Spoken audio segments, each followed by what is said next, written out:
उतार चढ़ाव के बीच में बाजार में होता हुआ कारोबार और कल की छुट्टी के पहले आज एकदम सुस्ती का कारोबार है। न बड़ी तेजी न बड़ी मंदी के संकेत, निचले स्तरों से रिकवरी की कोशिश भी। देखते हैं आखिरी 1.5 घंटे में कहां होते हैं हम बंद और क्या करें हम परसों होने वाले वीकली एक्सपायरी की तैयारी। स्वागत है आप सबका फाइनल ट्रेड में। नमस्कार, मैं हूं अनिल सिंघवी। 1.5 घंटा और फिर है छुट्टी का आनंद। मिड वीक हॉलीडे आने वाली है और उससे पहले कोई मूड माहौल में नहीं बन रहा है अनिल जी काम करने का, ना बाजार में ना कहीं और। एकदम सुस्त एक्शन आपको दिख रहा है और खबरों के दम पे भी कुछ भी नहीं चल रहा है। अनिल जी, कुछ बड़ी बातें हैं या फिर इसे स्किप करें आज? नहीं, अरे वो छुट्टी का आनंद की आप बात करें, छुट्टी देते हैं तो लोग परेशान होते हैं। वो सुबह आशीष ने एक ट्वीट डाला था, हाँ। कुछ भी हो दिवाली के दूसरे दिन तो छुट्टी होनी चाहिए। बिल्कुल, है ना? हाँ। आपने देखा वो ट्वीट? देखा अनिल जी, बिल्कुल। हाँ, तो उसको व्हाट्सएप ने सीरियसली ले लिया और छुट्टी दे दी। व्हाट्सएप बंद है दोपहर से तो आप सब लोग परेशान है। छुट्टी दे दी, व्हाट्सएप बंद है दोपहर से तो आप सब लोग परेशान है। व्हाट्सएप बंद है। तो भाइयों, छुट्टी लेने का हक सिर्फ हमें है, किसी और को नहीं। व्हाट्सएप वाले आराम करने दो। कौन सा ऐसा, मतलब एक ही दिक्कत है दीप, जब व्हाट्सएप वापस शुरू होगा तब क्या जो धड़ धड़ धड़ धड़ म्यूजिक आएगा, वो जैसे है ना जैकपॉट में से कॉइन गिरते ना एकदम, वैसे धड़ाधड़ दिवाली, भाई दूज और ग्रहण और पता नहीं क्या क्या सारे जो मैसेज एक साथ आएंगे। हा, वो आनंद अलग ही होगा। जब तक नहीं हो रहा है तब तक शो का आनंद लीजिए। वैसे तो अनिल जी, तक की बड़ी बात है अनिल जी, इस समय जी दीप जी, बात ये चल रही है कि इंडियंस ने इतने सारे दिवाली मैसेज और फोटोज और बाकी सारे विशेष भेजे कि हमने व्हाट्सएप को डाउन कर दिया है। सर, मजाक चल रहा है बट अरे अभी तो देखो आप, ये शुरू होने के बाद जो हिंदुस्तान की क्रिएटिविटी देखना, ये व्हाट्सएप बंद होने के ऊपर जो डायलॉग लिख के आएंगे ना, पढ़ने लायक होंगे, मजेदार होंगे। एक चीज है, हमारे यहाँ लोगों में मतलब कमी नहीं है क्रिएटिविटी की, गजब की है। आइए, आपने कहा है तो बड़ी बातें बता दूं। निचले स्तरों से थोड़ी संभलने की कोशिश होती दिख रही है। 17,650 के आसपास पहुंचने के बाद अब 17,700 के आसपास निफ्टी आता हुआ नजर आ रहा है। निफ्टी बैंक भी निचले स्तरों से 41,100 के लेवल को होल्ड करके अब 41,250 के आसपास है। सरकारी बैंकों में भरपूर तेजी है, 3% ऊपर है सरकारी बैंकों का इंडेक्स। आईटी, मेटल और फार्मा, ये तीनों ही इंडेक्स हैं मजबूत। वहीं एफएमसीजी, प्राइवेट बैंक्स, एनबीएफसी और रियल एस्टेट, ये 4 सेक्टर ऐसे जो आज कमजोरी के साथ कारोबार करते हुए दिख रहे हैं। डाउ फ्यूचर्स सपाट है, हमारी तरह छुट्टी के मूड में है। यूरोप के बाजार भी आज कुछ नहीं करना चाहते हैं अनलेस कि हम उन पर प्रेशर बनाएं। जीती बिल्कुल, तो कुछ काम करने का मूड बना नहीं हुआ है अनिल जी। देखते हैं हमारे एक्सपर्ट्स की तरफ से कुछ रिकमेंडेशंस आती है नहीं, आखिरी 1.5 घंटा कैसा रहेगा। बट बाजार की बात करें सर, जो आज आप सुबह भी कह रहे थे, वैसे तो मूड अच्छा है। डिप आता है तो डिप पर खरीदारी देख रहे हैं, बट थोड़ा थोड़ा ऊपर जाता है तो वहां पर सेलिंग भी होती है। जैसे अभी देखिए अनिल जी, डिप पर खरीदारी आई है, वापस 41,300 पर बैंक निफ्टी है, 17,700 पर निफ्टी है। बट जैसे ही थोड़ा ऊपर जाता है वहां से फिर गिर जाता है बाजार, नीचे आता है वहां से थोड़ा ऊपर जाता है। बहुत ही छोटी रेंज में चल क्या रहा है सर ये? डीप रेंज बाउंड मार्केट है। मेरे ख्याल से पार्टिसिपेशन कम है और कम वॉल्यूम के साथ बाजार ऊपर नीचे होते दिख रहे हैं, तो आज के मूव को बहुत ज़्यादा तवज्जो देनी नहीं चाहिए। व्यू क्लियर रखना है। बाय ऑन डिप्स का मार्केट है। देखिए, हमने सुबह बैंक निफ्टी खरीदने की राय दी थी, तब तक बैंक निफ्टी 41,250 के आसपास स्पॉट लेवल पर था। 41,100 का हमारा स्टॉप लॉस था, 41,107 का लो बनाया। उससे पहले करीबन 125 पॉइंट के ऊपर बढ़कर आया था, 41,375 400 तक जाकर फिर वापस नीचे आया। तो जब भी एक बड़ा शार्प रन अप आए, थोड़ा प्रॉफिट बुक कर लीजिए, वापस निचले लेवल का इंतजार कीजिए। और फाइनली डीप जो बैंक निफ्टी की लीडरशिप है वो आपको नजर आ भी रही है। वापस से बैंक निफ्टी हरे निशान में भी आया है, भले ही सरकारी बैंकों की वजह से आया हो।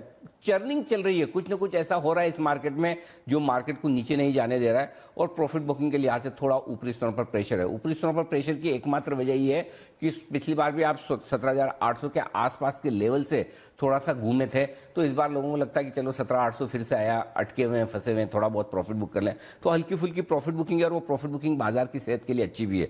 एक और बात अच्छी दीप जो दिख रही है वो है कि आज का लो जो हमने बनाया वो बनाया 17,650 का।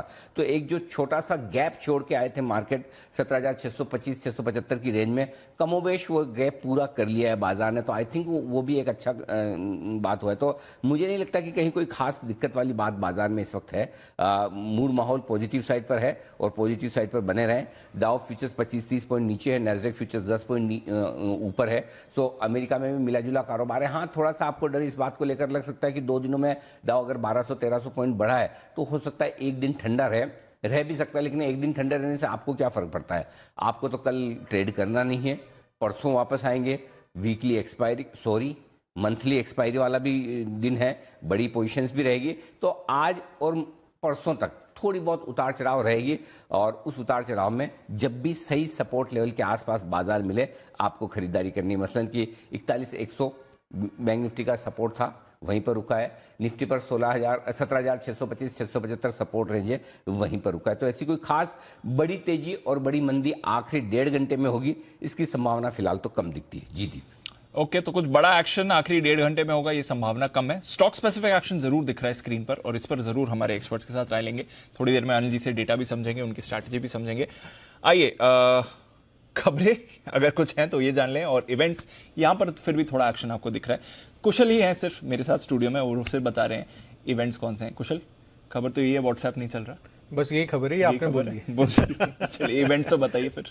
बिल्कुल, तो ट्रिगर्स के लिहाज से आज कैश स्पेस में चेन्नई पेट्रो के नंबर्स आने बाकी हैं। साथ ही ग्लोबल इवेंट के हिसाब से यूएस में जो अगस्त महीने का हाउस प्राइस इंडेक्स है वो आपके सामने रखा जाएगा। साथ ही अक्टूबर महीने का कंज्यूमर कॉन्फिडेंस आंकड़ा भी आता हुआ दिखेगा। जहां तक कल की बात है, यहाँ पर एफ&ओ स्पेस से डाबर और क्रॉम्पटन ग्रीव्स कंज्यूमर इलेक्ट्रिकल्स अपने नंबर्स डिक्लेयर करेंगे। कैश सेगमेंट से Gland Pharma, Tirumalai chemical, Century Textiles, IFL finance और पीसीबीएल भी अपने नंबर्स डिक्लेयर करते हुए दिखेंगे। इनफैक्ट यहाँ पर भारतीय बाजार तो डेफिनेटली बंद रहेंगे, और मेटा जो है उसकी अर्निंग्स कल के दिन में आती हुई नजर आएगी, तो इस पर भी हमारी नजर बनी रहेगी। यही नहीं, 27 तारीख गुरुवार एफ&ओ स्पेस से 3 कंपनियां, इनफैक्ट 4 कंपनियां, Indus tower, Tata chemicals, REC और साथ ही एसबीआई कार्ड्स अपने नंबर्स डिक्लेयर करेंगे। और काफी सारे इंडेक्स लेवल पर एस&पी बीएससी के इंडेक्स जो हैं उसमें बदलाव होते हुए दिखेंगे। कुछ स्टॉक्स शामिल होंगे, कुछ स्टॉक एग्जिट करेंगे।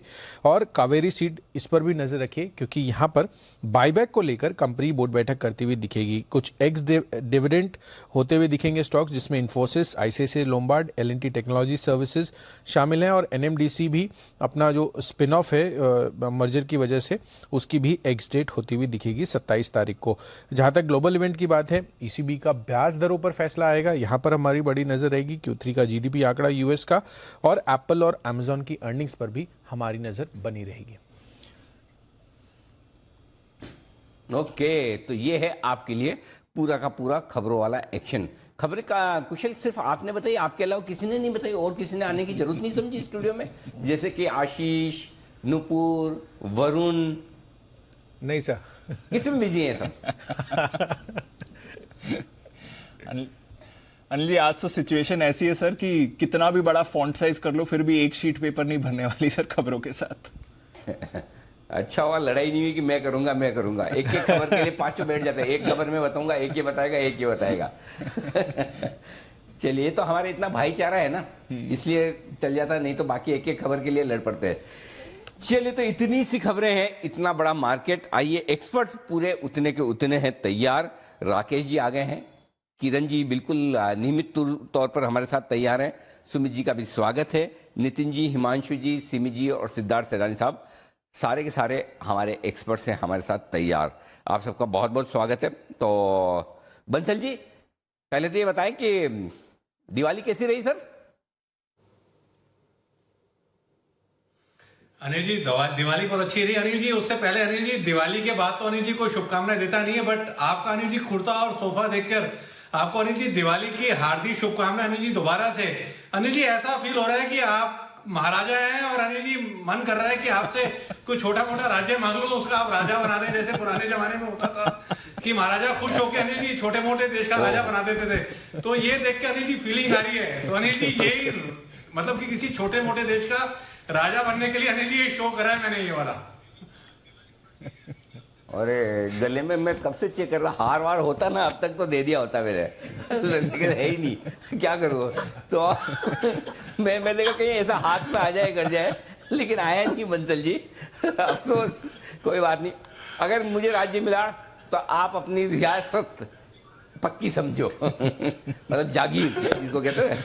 चलिए, बहुत बहुत स्वागत है आप सबका। सबसे पहले तो बंसल जी, चलिए इतने टाइम बाद आपसे मुलाकात हो रही है, ये बताएं नए साल के लिए आपने क्या प्लानिंग की है?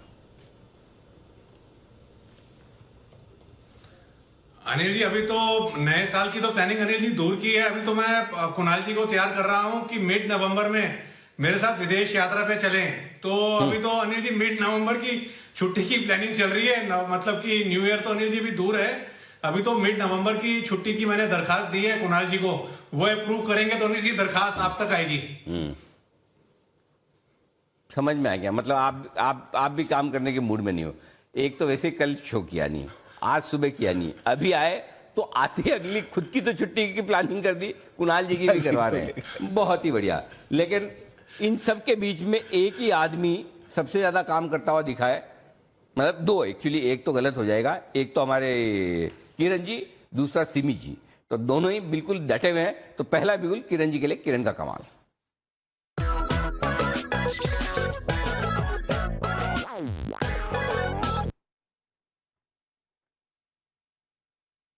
जी किरण जी बताएं सर।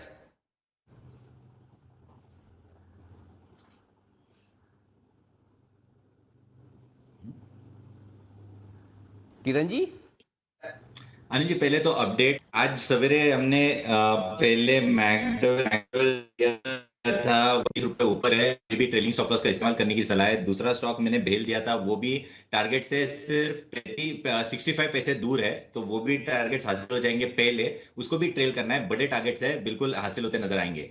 अभी जो मैं कॉल दे रहा हूँ वो सुपर स्पेशल है, इसलिए क्योंकि स्टॉक ऑफ द सीरीज रहेगा नवंबर सीरीज के लिए, और बहुत बड़े टारगेट चैनल जी, जो जिस तरीके का ब्रेकआउट है। और यही कॉल मैंने पिछले हफ्ते दिया था, और स्टॉक का नाम है भारत फौज में मैंने कैलेंडर स्प्रेड दिया था, और उस कैलेंडर स्प्रेड में अनिल जी आज अगर कुछ ना करते हुए मैंने भाव उधर के उधर थोड़ा सा बढ़ गया है, पर हर लॉट पे आपको लगभग 13,000 14,000 रुपए अभी भी मिलते नजर आते होंगे।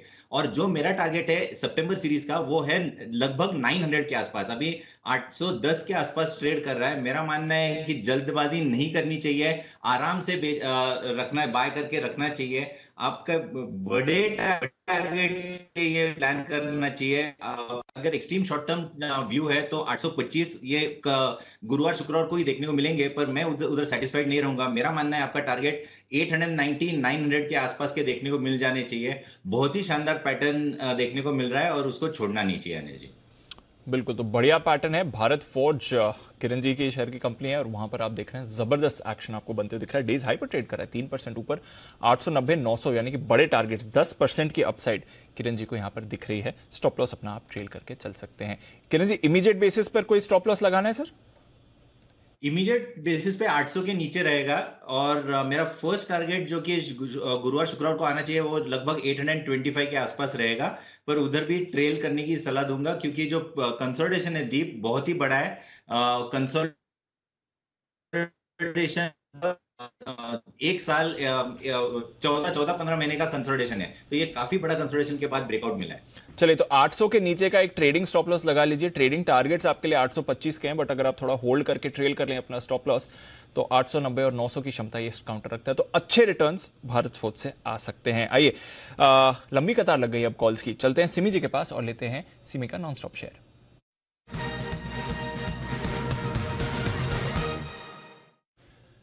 बताएं Simi ji, good afternoon. Good afternoon Deepanshu. आज बी लेटर का दिन है। पहले तो सुबह किरण जी का BHEL, अभी भारत फौज उन्हीं का, और अभी मेरा जो तीसरा बी में शामिल है वो उसमें भी एक बढ़िया सा ब्रेकआउट देखने को मिल रहा है। स्टॉक का नाम है भारत डायनेमिक्स BDL, जो कि मेरा मुहूर्त वाली पिक नहीं था, दिवाली पिक था, जो कि मैंने फ्राइडे को दिया था आप लोगों को।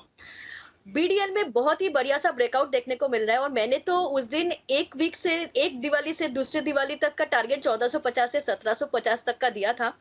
आज ये स्टॉक एक नया सालाना हाई दिखा रहा है। मुझे लगता है कि यहाँ पे बहुत जबरदस्त खरीदारी करंट लेवल पर भी खरीद करना चाहिए।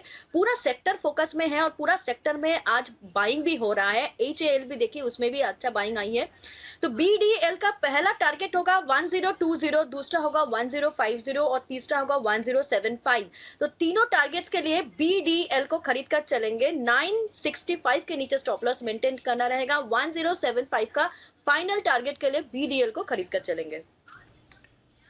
ओके, तो 1075 इसके फाइनल टारगेट के लिए खरीदारी करें। भारत डायनामिक्स, ये है सिमी जी की पसंद का शेयर। दोनों स्टॉक्स, भारत फौज, भारत डायनामिक्स, डिफेंस सेक्टर से भी जुड़े हुए हैं। चार्ट कॉर्नर चलते हैं बंसल जी के पास।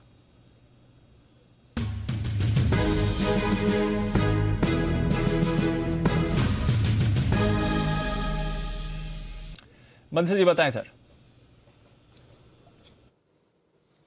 दिपांशु, मेरा भी ये एक स्पेशल पिक है और नवंबर सीरीज का रूप बना के इस पे खरीदारी की राय है। तो खरीदना है क्यूमिंस इंडिया को, खरीदारी की राय है। बड़ा अच्छा टेक्निकल पैटर्न है, एक बड़े ब्रेकआउट की कगार पर है और 4 तारीख को इसके नतीजे भी हैं। और जिस तरीके का टेक्निकल स्ट्रक्चर है, स्ट्रॉन्ग बाइंग कैंडिडेट है। 1200 रुपए के नीचे का क्लोजिंग बेसिस का स्टॉप लॉस लगा के कमिंस पे खरीदारी की राय है। पहला टारगेट है यहाँ पर 1400 का, दूसरा टारगेट है 1525 का। 1400 एंड 1525 के टारगेट के लिए कमिंस पर खरीदारी की राय है। क्यूमिन से वो स्टॉक्स जहां पर खरीदारी करने की राय राकेश जी की तरफ से आती हुई दिख रही है और उसमें कुणाल जी की भी सहमति है 1200 रुपए के स्टॉप लॉस के साथ। आइए हिटमैन हिमांशु, बिगुल हिमांशु जी के लिए।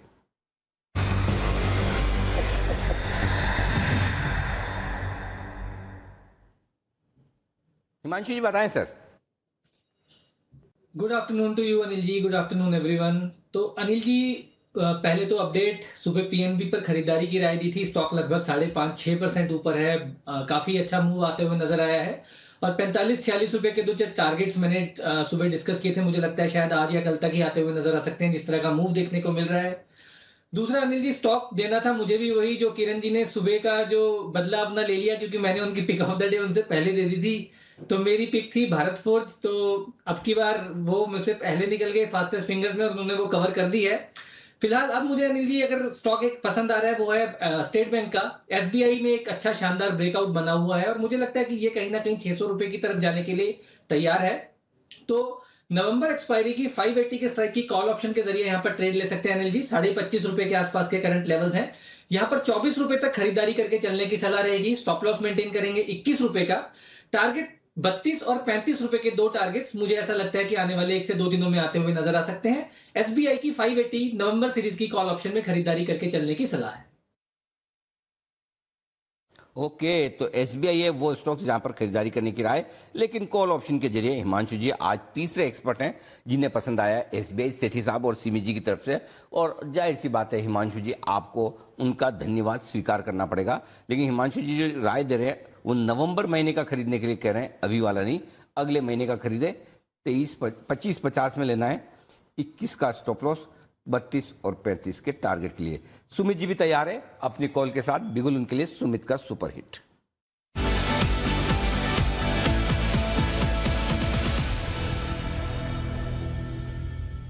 सुमित जी बताएं सर।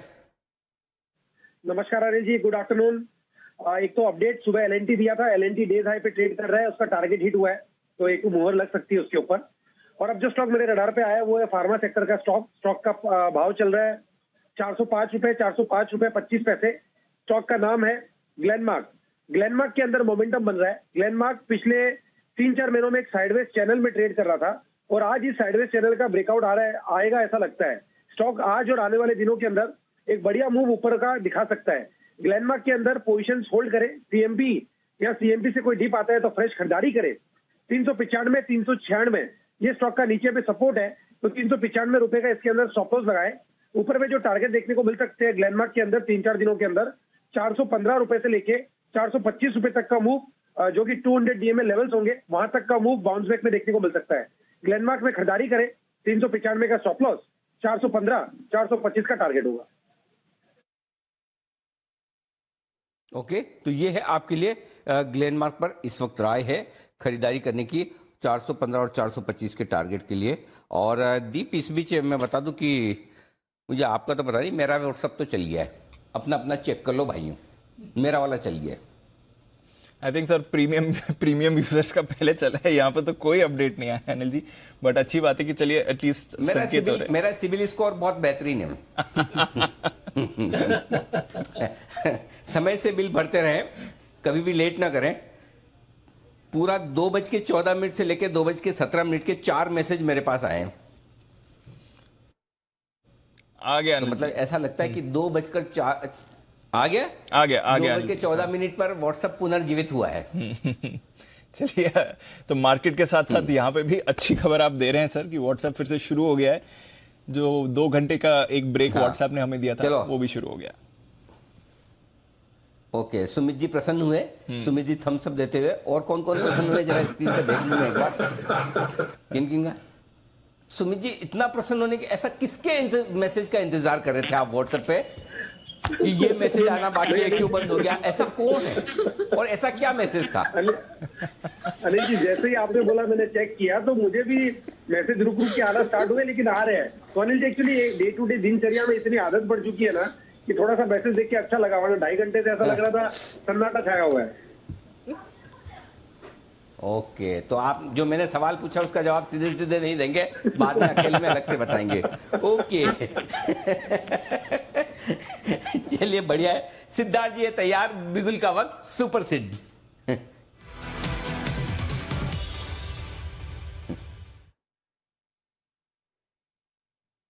सिद्धार्थ जी फरमाएं सर। जी बिल्कुल अनिल जी, कंस्ट्रक्शन का मौसम है क्योंकि Q3 जो होता है, Q3 और Q4 तीसरी और चौथी तिमाही कंस्ट्रक्शन एक्टिविटी हाईस पे होती है और ये स्टॉक है एनसीसी पे खरीदारी की राय है क्योंकि एनसीसी मुझे लगता है कि यहां से दमदार परफॉर्म कर सकता है। पहला टारगेट आपको एनसीसी शॉर्ट टर्म टारगेट रखना है 78 का थोड़ा सा लंबा समय दे दीजिए, 6 महीना, तो 96 के टारगेट भी आने के एक्सपेक्टेशन है। ऑर्डर बुक दमदार करीबन 38,000 करोड़ का। कंस्ट्रक्शन एक्टिविटी दमदार, 13% रेवेन्यू ग्रोथ सीएजीआर से ग्रो हो रही है और फोकस जो कर रही है नॉन कोर एसेट से निकलने का, मतलब नॉन कोर एसेट को मोनेटाइज करने का फोकस कर रही है एनसीसी। ओवरऑल पर्सपेक्टिव से वेल डाइवर्सिफाइड ऑर्डर बुक है, सिर्फ रोड में नहीं है, इंस्टीट्यूशंस, रोड्स, दूसरे से पोर्ट्स, अलग अलग विभिन्न कंस्ट्रक्शन एक्टिविटी के ऑर्डर बुक से इनके पास। तो फोकस एक डायरेक्शन में नहीं है, साथ ही साथ डेट रिडक्शन, कर्ज मुक्त करने की बहुत बड़ी योजना है। तो एनसीसी पे खरीदारी की राय है। पहला टारगेट होगा 78 का और दूसरा टारगेट होगा 96-96 का। ओके, तो एनसीसी कई बार सिद्धार्थ जी पहले भी इसे रेकमेंड कर चुके हैं और वापस उनके रेडार पर है। ट्रेडिंग टारगेट 78, पोजिशनल टारगेट 96, खरीदारी करके आप इस पर कर सकते हैं। और ऑफिशियली अब हमें पता चल गया है क्योंकि कई सारे फोन्स पर काम करना फिर से शुरू हो गया, व्हाट्सएप वापस सर्विसेज चालू हो चुकी हैं, अपना फोन आप चेक कर लें। आइए, नितिन जी भी हैं हमारे साथ और एक कॉल भी आ रही है नितिन जी की तरफ से। बिगुल निफ्टी के निशानेबाज नितिन मुरार का।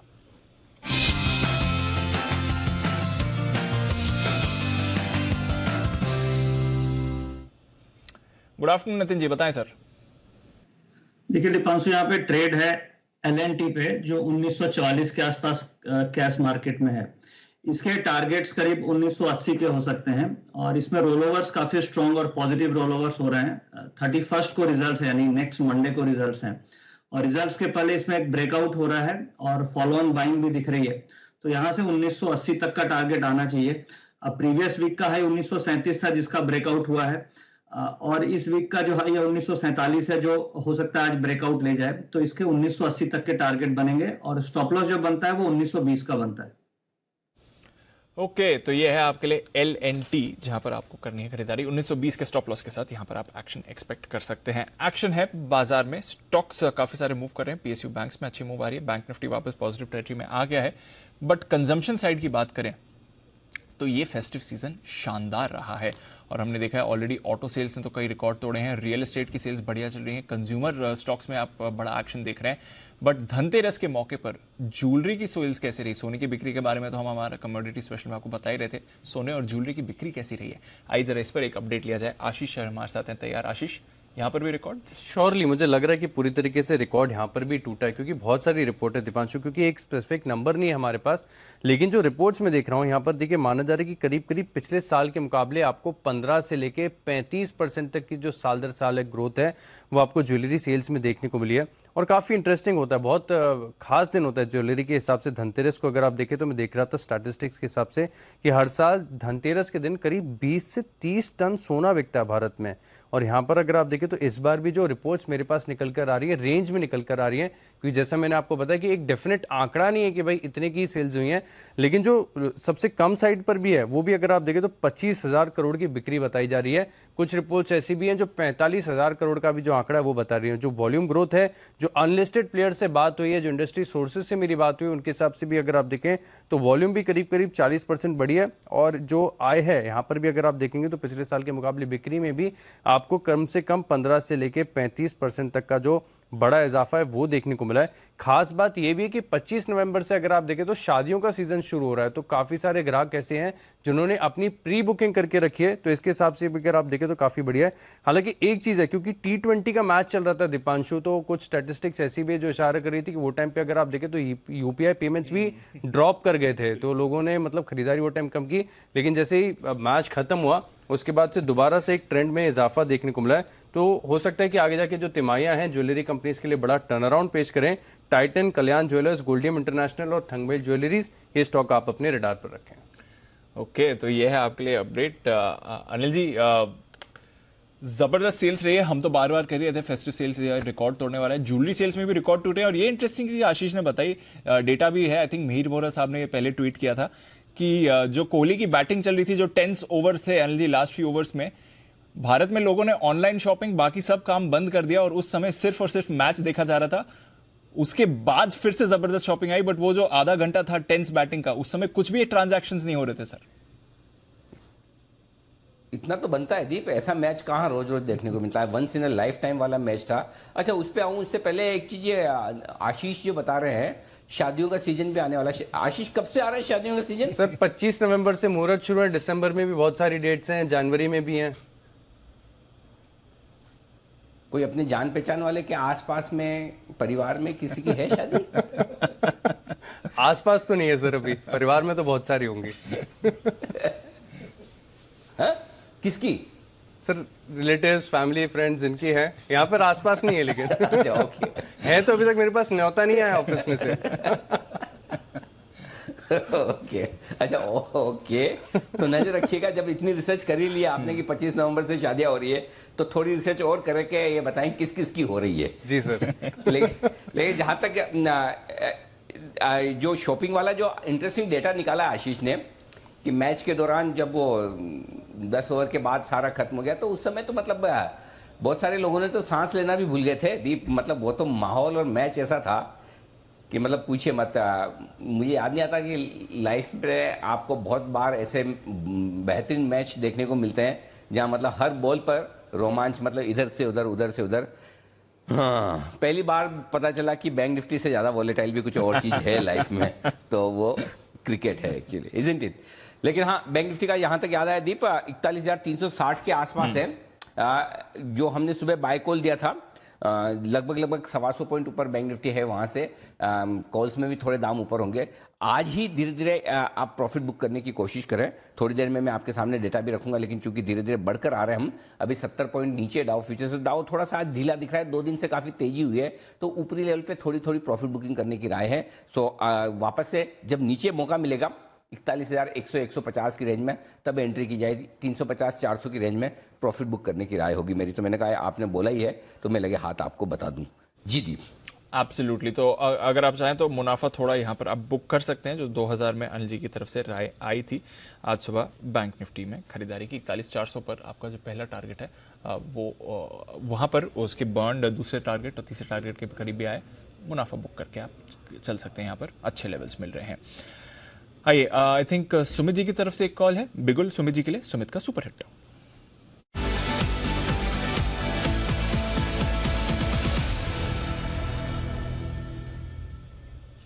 बताएं सुमित जी।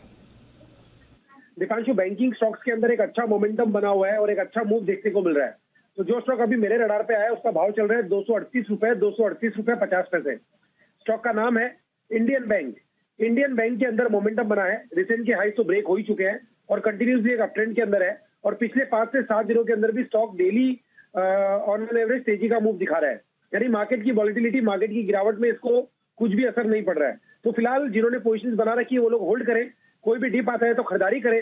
स्टॉक का नीचे में जो सपोर्ट है वो 228 230 के पास है, तो 228 का इसके अंदर स्टॉप लॉस बनेगा इंडियन बैंक के अंदर। और ऊपर में जो टारगेट देखने को मिल सकते हैं 250 रुपए का पहला टारगेट बनेगा और आने वाले दिनों में 260 रुपए तक का मूव भी दिखा सकता है। 228 के स्टॉप लॉस से इंडियन बैंक में पोजीशंस होल्ड करें और खरीदारी करें 250 से 260 के टारगेट के लिए। ओके, तो ये है आपके लिए राय इंडियन बैंक पर खरीदारी करने की आती हुई सुमित जी की तरफ से। बहुत ही बढ़िया। आइए बढ़ते आगे और तैयार है सेठी साहब के लिए बिगुल, सदाबहार सेठी साहब की शॉर्ट टर्म पिक।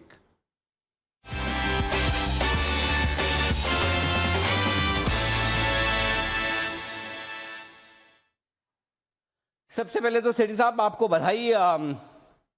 बधाई किस लिए? महाराष्ट्र सीमलेस सुबह वाला आपका स्पेशल पिक कमाल करता हुआ दिख रहा है, और उसके बाद सुबह आज महाराष्ट्र सीमलेस हमारे एसपीएल मिड कैप स्टॉक्स में भी आया, तो बहुत ही गजब का परफॉर्मेंस, उसके लिए बधाई स्वीकार करें। स्पेशल पिक वाकई में स्पेशल रही। अब बताएं सर क्या इरादा है? Good afternoon Anil ji, good afternoon Deepanshu. Thank you Anil ji for Maharashtra seamless. सुबह 807-8 पे रिकमेंड किया, अभी 840-45 तक भी गया था, और आज ही अच्छे रिटर्न्स बने। और अनिल जी कल दिवाली की भी जो शॉर्ट टर्म पिक थी स्टेट बैंक ऑफ इंडिया, मेरी भी थी, सिमी जी ने भी रिकमेंड किया था, वो भी आज कमाल कर रहा है। 870 पे 570 पे दिया था, 585 के टारगेट थे, वो लगभग अचीव होने को है। अनिल जी आज दो पिक्स है, एक कैश मार्केट का स्टॉक है और एक F&O का स्टॉक है, जिनमें खरीदारी करनी है। क्या बात है, बहुत ही बढ़िया। बताएं सर, शुरुआत करें। अनिल जी जो आज का कैश मार्केट का स्टॉक है, एक छोटी प्राइस का स्टॉक है, मतलब सुमित जी के रडार पे आने वाला स्टॉक है। स्टॉक का नाम है RVNL, रेल विकास निगम लिमिटेड, जो अभी 39 रुपए कुछ 20 पैसे के ट्रेड कर रहा है। ये कंपनी 2003 से काम करती है, और भारत में ये रेल इंफ्रास्ट्रक्चर प्रोजेक्ट्स इंप्लीमेंट करने का, जैसे नई जो लाइंस बिछती है रेलवे की, फिर गॉज कन्वर्जन होता है, फिर रेलवे का इलेक्ट्रिफिकेशन, फिर जो ब्रिजेस बनते हैं रेलवे के वो, प्लस मेट्रो रेल, इन सबको इम्प्लीमेंट करने का कारोबार करती है। एक जबरदस्त कंपनी है। ऑर्डर बुक है करंटली 75,000 करोड़ की ऑर्डर बुक है, जिसमें कुछ इंटरनेशनल ऑर्डर्स भी है और कुछ प्राइवेट कंपनी से भी ऑर्डर्स मिलते हैं, जैसे टाटा स्टील वगैरह से भी ऑर्डर्स मिलते हैं इसको। रेलवे का सेक्टर फोकस में हमने पूरे ही सेक्टर की री रेटिंग देखी है। कई सारे रेलवे के स्टॉक्स ने बहुत अच्छा किया है, और करना भी चाहिए, because in the run up to the budget जो रेलवे का सेक्टर हमेशा से फोकस में रहता है सरकार के, तो उसका भी एक पॉजिटिव इम्पैक्ट रहता है। बाकी इस कंपनी के फंडामेंटल्स बहुत अच्छे हैं। वैल्यूएशन के लिहाज से तो बहुत ही डर्ट चीप वैल्यूएशन है compare to other railway stocks. 6-7 के मल्टीपल पे स्टॉक ट्रेड करता है, जबकि बाकी के रेलवे स्टॉक आपको 30-35 के मल्टीपल पे मिलेंगे। डिविडेंड यील्ड है 4.65%। जून क्वार्टर बहुत अच्छा था, 279 करोड़ का पैट, जो पिछले साल 211 करोड़ का पैट था। पिछले 3 साल का पैट का कैगर है 35%।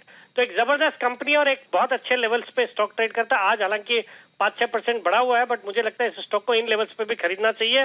LIC की इसमें 8.14% स्टेक है, और शॉर्ट टर्म इस स्टॉक में टारगेट है 45 रुपए के, स्टॉप लॉस रखना है 37 का। ओके, RVNL है वो स्टॉक्स जहां पर खरीदारी करने की राय सेठी साहब की तरफ से आती हुई आज कैश मार्केट के स्टॉक के तौर पर। सेठी साहब आपने कहा कि दूसरा स्टॉक जो है वो आपका फ्यूचर्स का है सर? हाँ बिल्कुल अनिल जी, फ्यूचर्स का स्टॉक है। फरमाएं सर।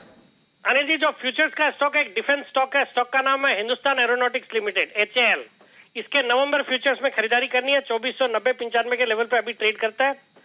जबरदस्त कंपनी है, भारत की जो एरोस्पेस और डिफेंस के कारोबार में है। बेंगलोर हेडक्वार्टर्ड कंपनी है, और ये कंपनी फाइटर जेट्स बनाती है, हेलीकॉप्टर्स बनाती है, जेट इंजन बनाती है।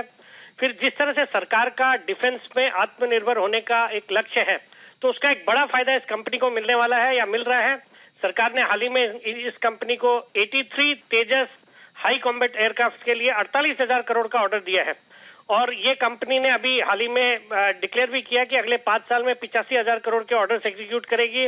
फिर इनको रिसेंटली LCS मतलब लाइट कॉम्बैट एयरक्राफ्ट, फिर नेवल यूटिलिटी हेलीकॉप्टर्स मतलब NUH, इन सब के लिए टोकन ऑर्डर्स मिले हैं, जिनकी क्वांटिटी आगे इंक्रीज होगी। तो इस तरह की अपॉर्चुनिटी है एक तो इस कंपनी के पास, जबरदस्त ऑर्डर बुक, और सबसे अच्छी बात है with in the defence space, जिसमें आज एक हम अच्छी तेजी पिछले कुछ दिनों से महीनों से देख रहे हैं, उसके बावजूद इस स्टॉक का वैल्यूएशन बहुत ही सस्ते हैं। ये आप अगर प्राइस अर्निंग्स मल्टीपल के हिसाब से देखेंगे तो पूरे सेक्टर में सबसे सस्ता है। 17-18 के मल्टीपल पे स्टॉक ट्रेड करता है। फंडामेंटल्स बहुत अच्छे हैं, रिटर्न ऑन इक्विटी 26%, एक जीरो डेट कंपनी, 3 साल का पैट का कैगर है 47%। जून क्वार्टर भी बहुत अच्छा था, 197 करोड़ के लास्ट ईयर के प्रॉफिट के सामने 607 करोड़ का प्रॉफिट था। फिर DIS भी बुलिश है, 20 से 21% स्टेक ऑन करते हैं। मुझे लगता है इस स्टॉक को इन लेवल्स पे खरीदना चाहिए, बहुत ही सस्ते वैल्यूएशंस पे मिलता है, और इस पे मेरा शॉर्ट टर्म टारगेट है 2570 का, स्टॉप लॉस रखना है 2460 रुपए। ओके, तो 2570 के टारगेट के लिए खरीदारी करें। HAL नवंबर फ्यूचर्स अगले महीने के, यहां पर रखें नजर। डेज हाई पर काउंटर ट्रेड कर रहा है, सिटी साहब का भरोसा, और साथ ही आपके लिए कैश स्पेस से RVNL। शुक्रिया सिटी साहब हमारे साथ जुड़ने के लिए और अपनी 2 बेहतरीन कॉल्स देने के लिए। आइए 2:30 बज गए हैं और वक्त है अनिल जी की मार्केट स्ट्रैटेजी का।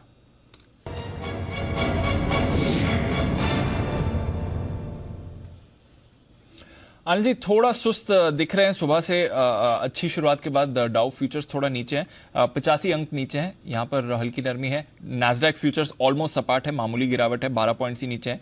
यूरोप में मिला जुला एक्शन आपको दिखेगा सर।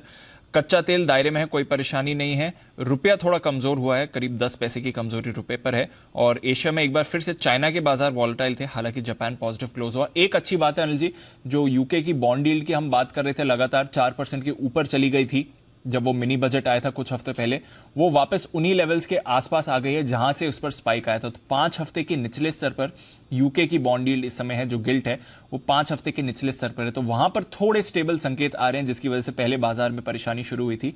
और अदरवाइज ग्लोबल मार्केट्स थोड़े सुस्त इस समय दिख रहे हैं। सर बताएं हमें क्या करना है। 17,700 ये बहुत इंपॉर्टेंट लेवल है दीप। अब से लेकर 3 बजे तक अगले 25 से 30 मिनट 17,700 के ऊपर टिके रहना जरूरी है निफ्टी के लिए, और तो ही आप फ्रेश तेजी देख पाएंगे। और ऐसा मैं इसलिए कह रहा हूं, 17,700 के पुट पर 66 लाख शेयर हैं, जिसमें से 22 लाख शेयर आज ही जुड़े हैं।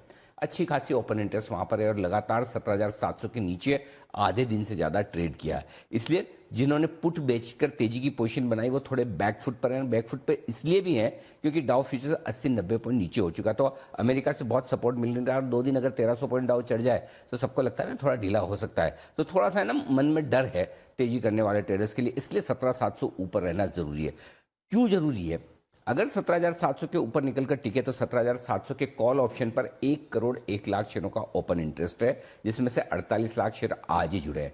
और जैसे ही यहां से ऊपर निकलकर आप टिके, तुरंत फिर शॉर्ट कवरिंग आना थोड़ी शुरू होगी कि 17,700 पर जो कॉल राइटर है 17,725 पार होने के बाद वो शॉर्ट कवरिंग करने की कोशिश करेंगे, और तब 17,725 से 17,775 की रेंज तक जाने की कोशिश निफ्टी की हो सकती है। और वहां पर आपको प्रॉफिट बुक कर लेना चाहिए ओवरनाइट पोजीशन रखने के बजाय, क्योंकि 2 दिन की तेजी के बाद डाउ फ्यूचर थोड़ा आपको ठंडा होने के संकेत हैं।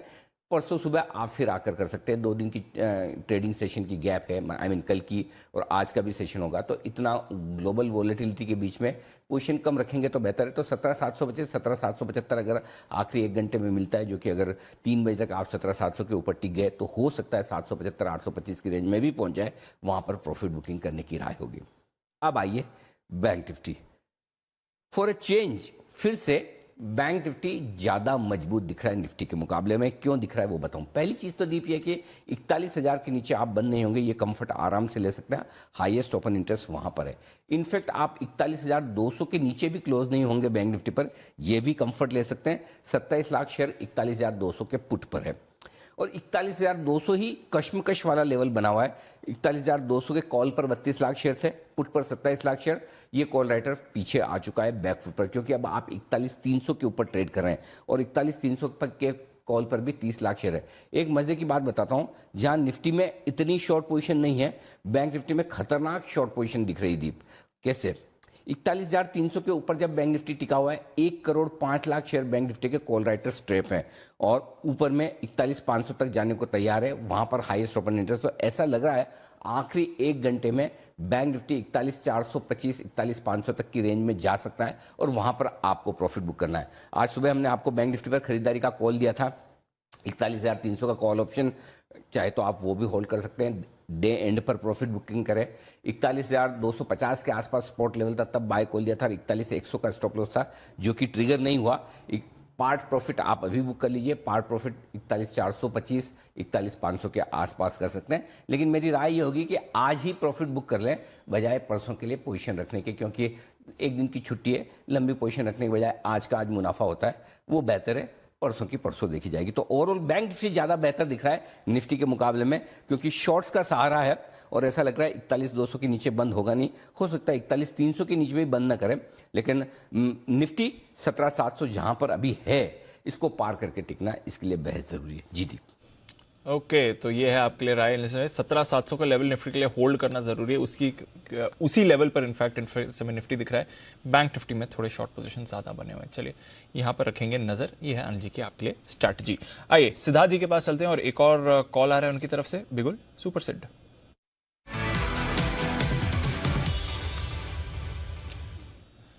बताएं सर।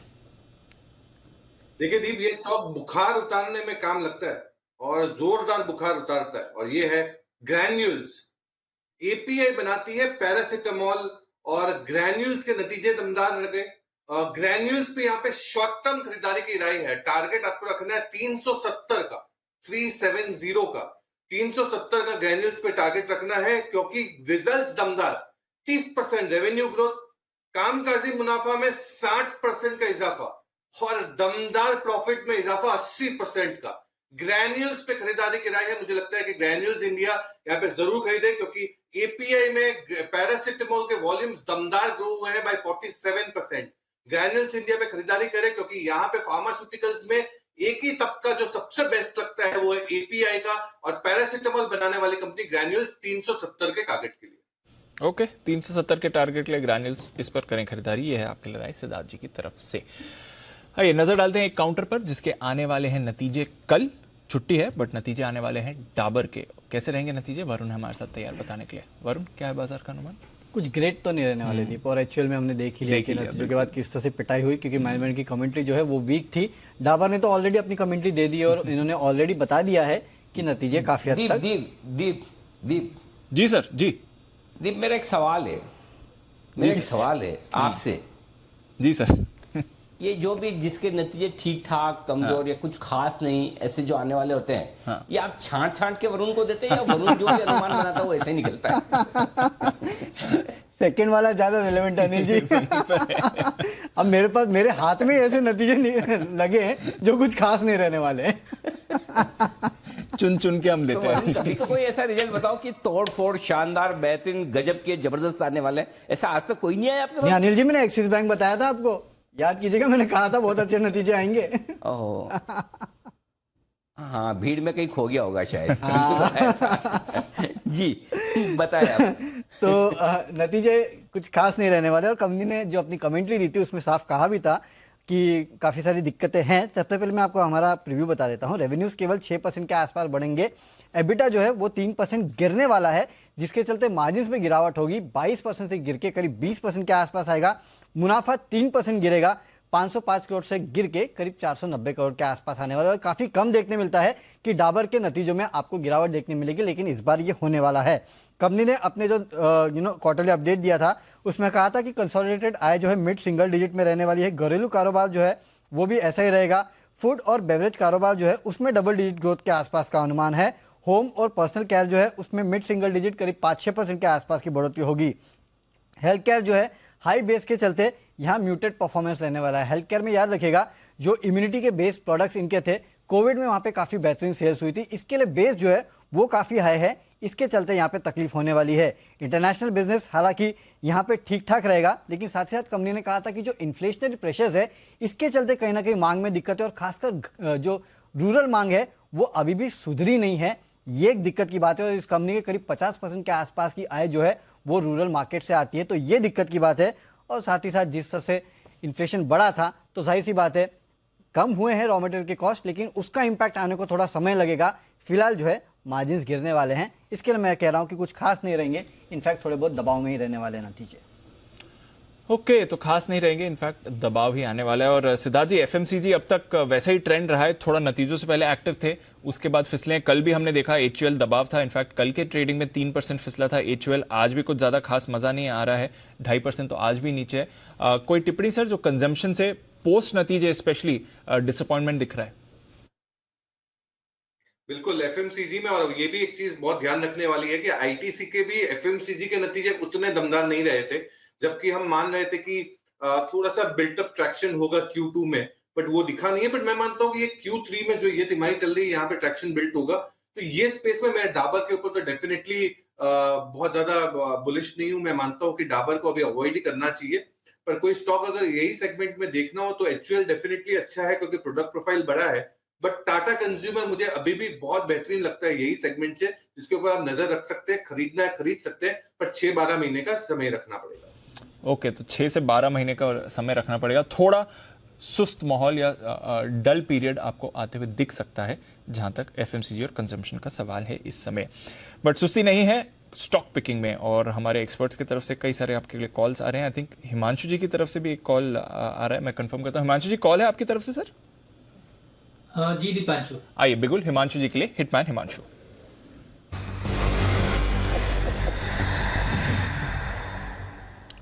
बताएं सर।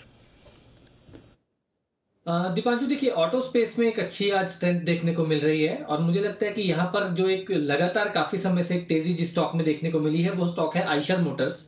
और आज के सेशन में भी अगर आप देखेंगे तो इस स्टॉक में एक बहुत ही शानदार ब्रेकआउट आते हुए नजर आ रहा है। 3700 का जो एक मल्टीपल टाइम रेजिस्टेंस था, स्टॉक ने उसको 2 बार निकाला है। एक बार सुबह वहां पर अटेम्प्ट था उस हाई को निकालने का, उसको निकालने के बाद थोड़ा सा ड्यूरिंग द डे एक डिप देखने को मिला, लेकिन वापस से 3700 के ऊपर ये स्टॉक निकला है और मुझे लगता है कि ये कंफर्म करता है कि ये स्टॉक एक बड़ी मूव के लिए तैयार है। तो 3780 रुपए का पहला टारगेट और 4020 के दूसरे 3820 के दूसरे टारगेट के लिए आइशर मोटर्स में खरीदारी करके चलने की सलाह है। ये मैं स्पॉट लेवल्स की बात कर रहा हूं दीपांशु, और यहां पर स्टॉप लॉस मेंटेन करना है 3675 यानी कि 3675 के स्टॉप लॉस के साथ 3780 और 3820 के 2 टारगेट्स के लिए आइशर मोटर्स में खरीदारी करके चलने की सलाह है। ओके, तो यह है आपके लिए आइशर मोटर्स खरीदारी करने की राय हिमांशु जी की तरफ से। आइए बढ़ते आगे और अब वक्त है बसीन साहब से मुलाकात करने का।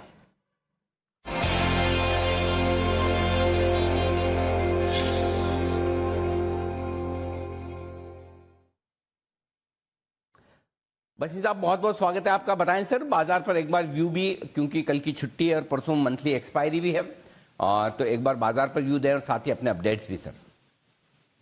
अनिल जी देखिए, अब ये परसों नहीं तो 2 दिन बाद हो जाए, लेकिन मुझे लगता है 18,000 से पहले ये बाजार रुकेगा नहीं।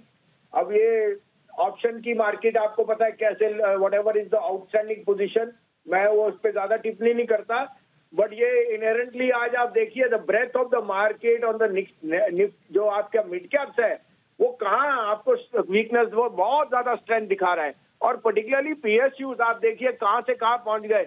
यूनियन बैंक 32, 34, 36, 38, 40 वाला आज 52 हो गया सर। 75 का टारगेट कायम है। 14 रुपए बिक गया साउथ इंडिया बैंक, 1 महीने में अनिल जी 65% बढ़ा है।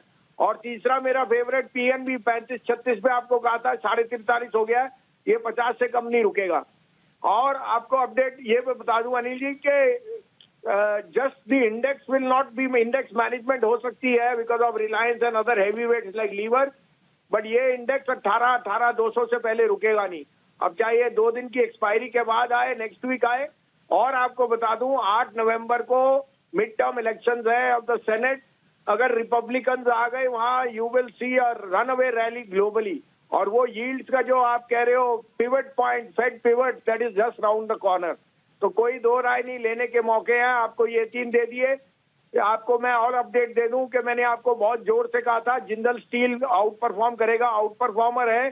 So is the pick which I gave you, Hindalco and Hindustan copper, both of them will out perform.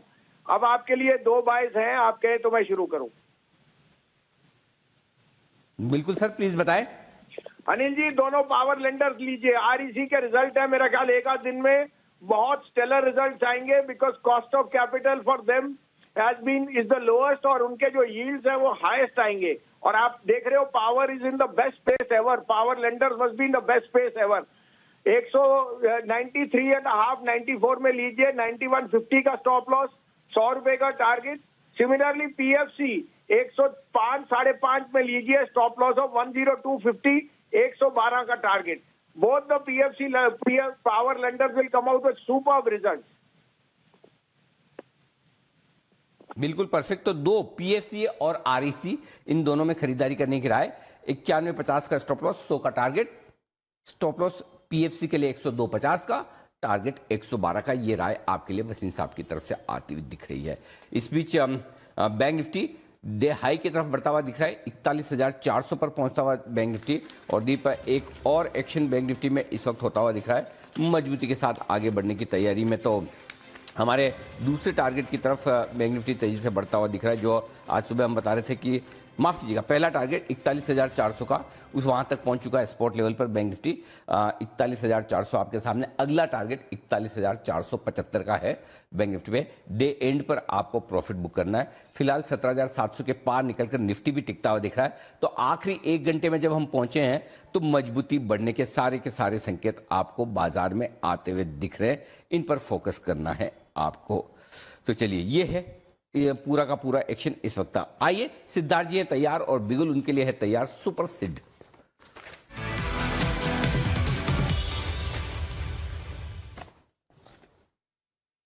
फरमाएं Siddharth जी। सिद्धार्थ जी बताएं सर। ये जो स्टॉक है वो आईटी का परसिस्टेंट सिस्टम्स है। ये मैं 3,3100 रुपए से रेकमेंड कर रहा हूं। आज 3,800 रुपए का भाव हो गया है। 25-26% तो रिटर्न अभी भी बन गया है। यहां से भी इसके नतीजे दमदार होने के लिए इसके ऊपर और खरीदारी करनी चाहिए 4,000 के टारगेट के लिए। तो पहला टारगेट परसिस्टेंट का होगा 4,000 का और दूसरा टारगेट होगा 4,400 रुपए का। हमने टारगेट प्राइस रिवाइज किया है अपसाइड का 4,400, क्योंकि रिजल्ट्स दमदार है। क्लाउड डेटा और बहुत सारे प्रोडक्ट एंड डिजाइन सर्विसेज में परसिस्टेंट सिस्टम है। रेवेन्यू ग्रोथ अगर कांस्टेंट करेंसी की बात करूं तो 6.5% से ग्रो हुआ है। मार्जिन इंप्रूव हुए हैं कंपनी के। एट्रिशन जो बहुत बड़ा समस्या है ये पूरे सेगमेंट में, इंडस्ट्री में एट्रिशन रुकी हुई है, कम हुई है। साथ ही साथ मार्जिन इंप्रूव हुए हैं। रेवेन्यू जो $1 बिलियन सालाना की जो बात करती थी कंपनी वो अचीव हो गया। अब $2 बिलियन की बात कर रही है कंपनी। परसिस्टेंट सिस्टम्स पिछले कई क्वार्टर से, मैं मानूं तो 3-4 क्वार्टर से कॉन्स्टेंटली अच्छे नतीजे दे रही है। ये नतीजे भी मुझे बहुत दमदार लगे। परसिस्टेंट सिस्टम जो हाईटेक सिस्टम्स है इसमें काफी अच्छा काम कर रही है, बीएफएसआई में अच्छा कर रही है। तो पहला टारगेट होगा 4,000 का परसिस्टेंट पे, दूसरा 4,400 रुपए का। ओके, 4,000 और 4,400 के टारगेट के लिए खरीदारी करें। परसिस्टेंट सिस्टम्स ये है सिद्धार्थ जी की पसंद। स्टॉक में भी आपको अच्छा एक्शन दिख रहा है, पर एक स्टॉक जो बड़ी तेजी में है वो है एमसीएक्स। जरा इस पर मूव देखिए, 9% का लेवल अब एमसीएक्स आपको टच करते हुए दिख रहा है। 1,500 का लेवल वापस आ गया है। कल और आज की तेजी में एमसीएक्स में जबरदस्त एक्शन बनाए। बंसल जी जरा एमसीएक्स का चार्ट देखें, 2 दिनों में लगभग 200 रुपए का उछाल है इस काउंटर में। क्या चल रहा है इस चार्ट में सर, और अब अगले लेवल क्या आते हैं अगर 1,500 के ऊपर आज जाता है तो? जो मेरा मानना है कि यहाँ पर किसी तरीके का बंद करके यहाँ पर खरीदारी करनी चाहिए, क्योंकि जब बीएससी चल रहा था तब सब लोग एमसीएक्स लेते थे। एमसीएक्स ने अंडर परफॉर्म करा और अब एमसीएक्स के चलने का समय है। बड़े चार्ट पर एक बड़ा रिवर्सल है, इन स्तरों पर ही खरीदना चाहिए। और 1640 1650 के लेवल 10 से 12 दिन के अंदर यहाँ देखने को मिलेंगे। बड़ा ब्रेकआउट हुआ है, तो एक ओवरवेट खरीदारी की राय है एमसीएक्स में। बिल्कुल ओवरवेट खरीदारी की राय है एमसीएक्स में। 1,500 के एग्जैक्ट लेवल पर इस समय ट्रेड कर रहा है और यहां से भी ऊपर जाने की क्षमता रखता है, जो आपको बंसल जी कह रहे हैं। तो कल भी जबरदस्त तेजी आई थी। कल आई थिंक 5-5.5% ऊपर था, आज 9% ऊपर आपको एमसीएक्स ट्रेड करते हुए दिख रहा है। एक और काउंटर जहां पर नितिन जी की राय लेनी है। नितिन जी, आरबीएल बैंक पर आपकी राय लेना चाहूंगा सर, क्योंकि आज सुबह हमने देखा था ऑलमोस्ट 5.5% का कट था। कल भी कमजोर था, नतीजों के बाद का रिएक्शन था। आज सुबह भी कमजोर था, बट वहां से एक रिकवरी आई, उसके बाद वापस फिसल गया। चल क्या रहा है सर आरबीएल बैंक में 125 का लेवल?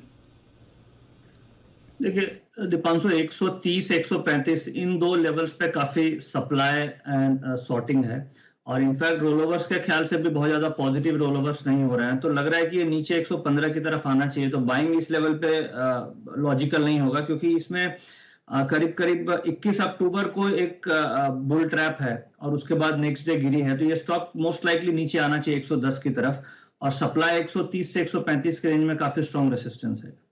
ओके, तो 130-135 का काफी स्ट्रॉन्ग रेजिस्टेंस है और ये स्टॉक क्रॉस नहीं कर पा रहा है उस लेवल को, इसलिए आप देख रहे हैं इन्हीं लेवल्स पर अटका हुआ है। ऊपर जाता है, नीचे आता है। नीचे से आज हालांकि अच्छी रिकवरी जरूर है, बट 2 दिनों में गिरावट भी काफी हुई है जहां तक आरबीएल बैंक का सवाल है।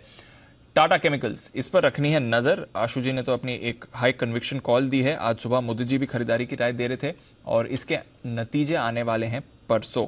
तो एक बार आशीष से जान लेते हैं टाटा केमिकल्स कैसे रह सकते हैं इसके नतीजे। आशीष बताइए क्या है अनुमान? दीपांशु, बहुत बढ़िया रिजल्ट आएंगे। आप ओवरऑल अगर आप देखें तो हर लिहाज से आपको साल दर साल काफ़ी अच्छी ग्रोथ देखने को मिलेगी, क्योंकि सोडा ऐश की कीमतें और डिमांड काफ़ी बढ़िया। लेकिन अब यहाँ से देखना होगा कि मैनेजमेंट की तरफ से क्या कमेंट्री आती है और यूरो+1 का जो इम्पैक्ट हो किस प्रकार से मैनेजमेंट दिख रहा है। लेकिन नंबर आपको बताता हूँ, देखिए आय में आपको सीधे तौर पर 37% का बड़ा इजाफा देखने को मिलेगा। जो इनका कामकाजी मुनाफा 501 करोड़ का था पिछले साल, इस बार 955 करोड़ का जो है बाजार अनुमान लगाकर चल रहा है। मार्जिन में भी, क्योंकि कीमतें बढ़ी हैं, बिक्री बढ़ी है, तो मार्जिन में भी देखिए 17% से बढ़कर 23%, और जो मुनाफा है यहाँ पर भी आपको शानदार 104% की ग्रोथ देखने को मिलेगी।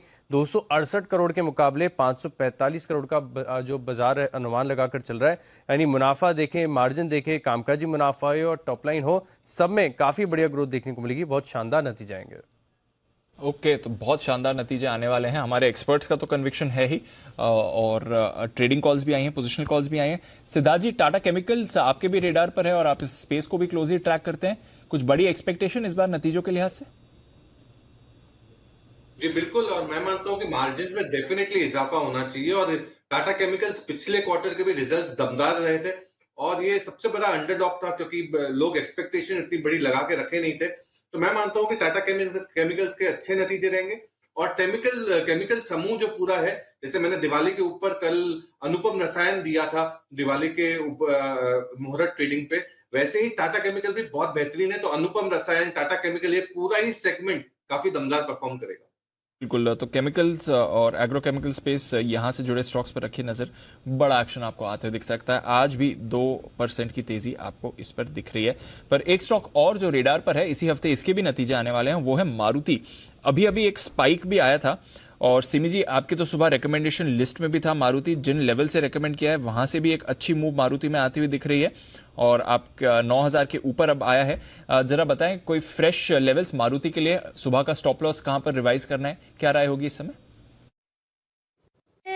दीपांशु, स्टॉप लॉस तो मैंने 8850 के आसपास दिया था, और मुझे लगता है कि पहला टारगेट मैंने 9270 का दिया था, 9450 का दूसरा टारगेट दिया था। बहुत ही कन्विक्शन था कॉल के ऊपर, क्योंकि मैंने कहा था कि 1 महीने का कंसोलिडेशन का ब्रेकआउट इसमें आ रहा है।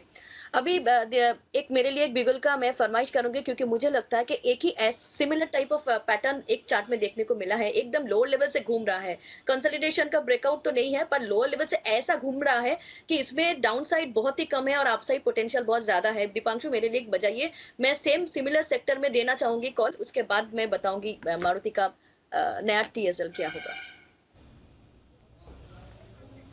ओके, तो चलिए बिगुल सिमी जी के लिए, सिमी के नॉन स्टॉप शेयर्स।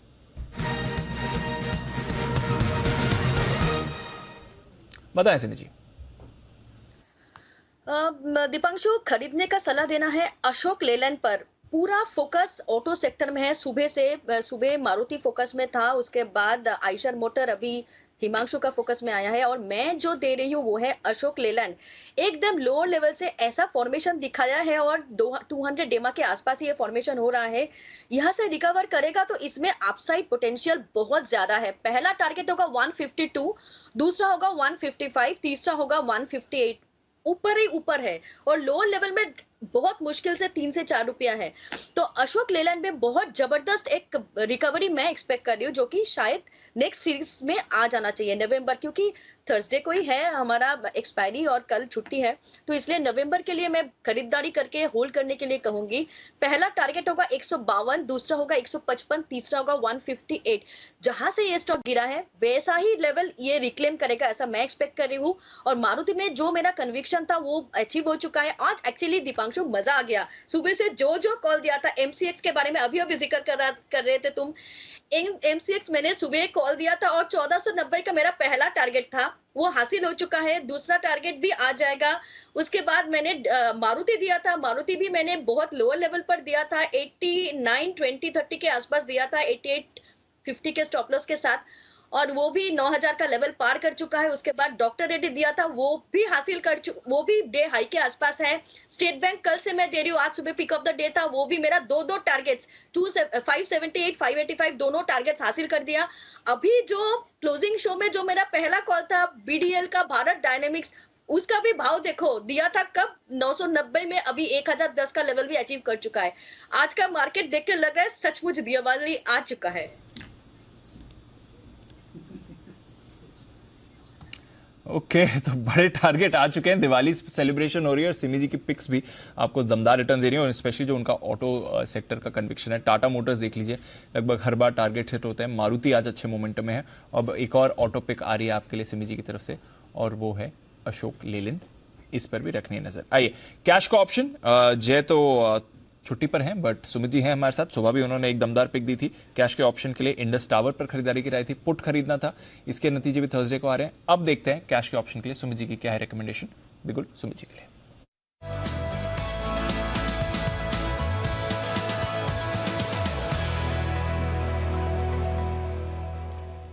बताएं सुमित जी।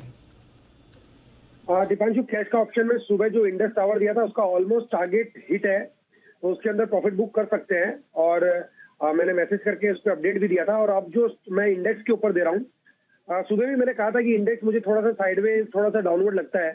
पूरे दिन निकल गया और अभी तक इंडेक्स साइडवेज और थोड़ा सा नेगेटिव साइड ही बायस में ट्रेड कर रहा है। मुझे लग रहा है कि शायद कल एक दिन छुट्टी के बाद वापस थर्सडे को सुबह तक थोड़ा सा सेलिंग देखने को मिल सकता है। तो पूरा एक दिन के लिए या एक थर्सडे की एक्सपायरी के लिए निफ्टी का 17,650 का पुट लेने का सलाह रहेगा। 41-42 के आसपास अभी ट्रेड कर रहा है, 42-43 का अभी भाव है। निफ्टी का 17,650 का पुट अभी लेने का सलाह रहेगा। छोटा सा स्टॉप लॉस इसमें नीचे में लगाना है 11 रुपए का। निफ्टी 17,650 का पुट खरीदारी करे, 11 रुपए का इसके अंदर नीचे में स्टॉप लॉस लगाएं। ऊपर के अंदर 81 रुपीज से लेके 101 रुपए तक के लेवल निफ्टी के 17,650 के पुट के अंदर थर्सडे वाली एक्सपायरी तक देखने को मिल सकते हैं। तो प्योर एक दिन के लिए ये ट्रेड है। 11 रुपए का स्ट्रिक्ट स्टॉप लॉस लगाना है। 81 से 101 का टारगेट होगा। निफ्टी का 17,650 का पुट लेने का सलाह रहेगा।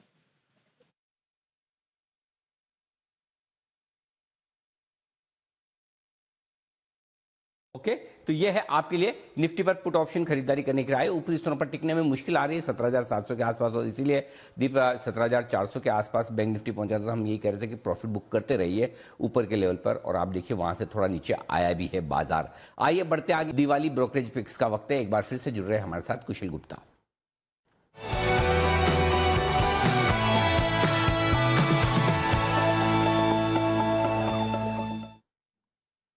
बताएं कुशल, कौन से ब्रोकरेज हाउस की रिपोर्ट्स हैं आज आपके पास?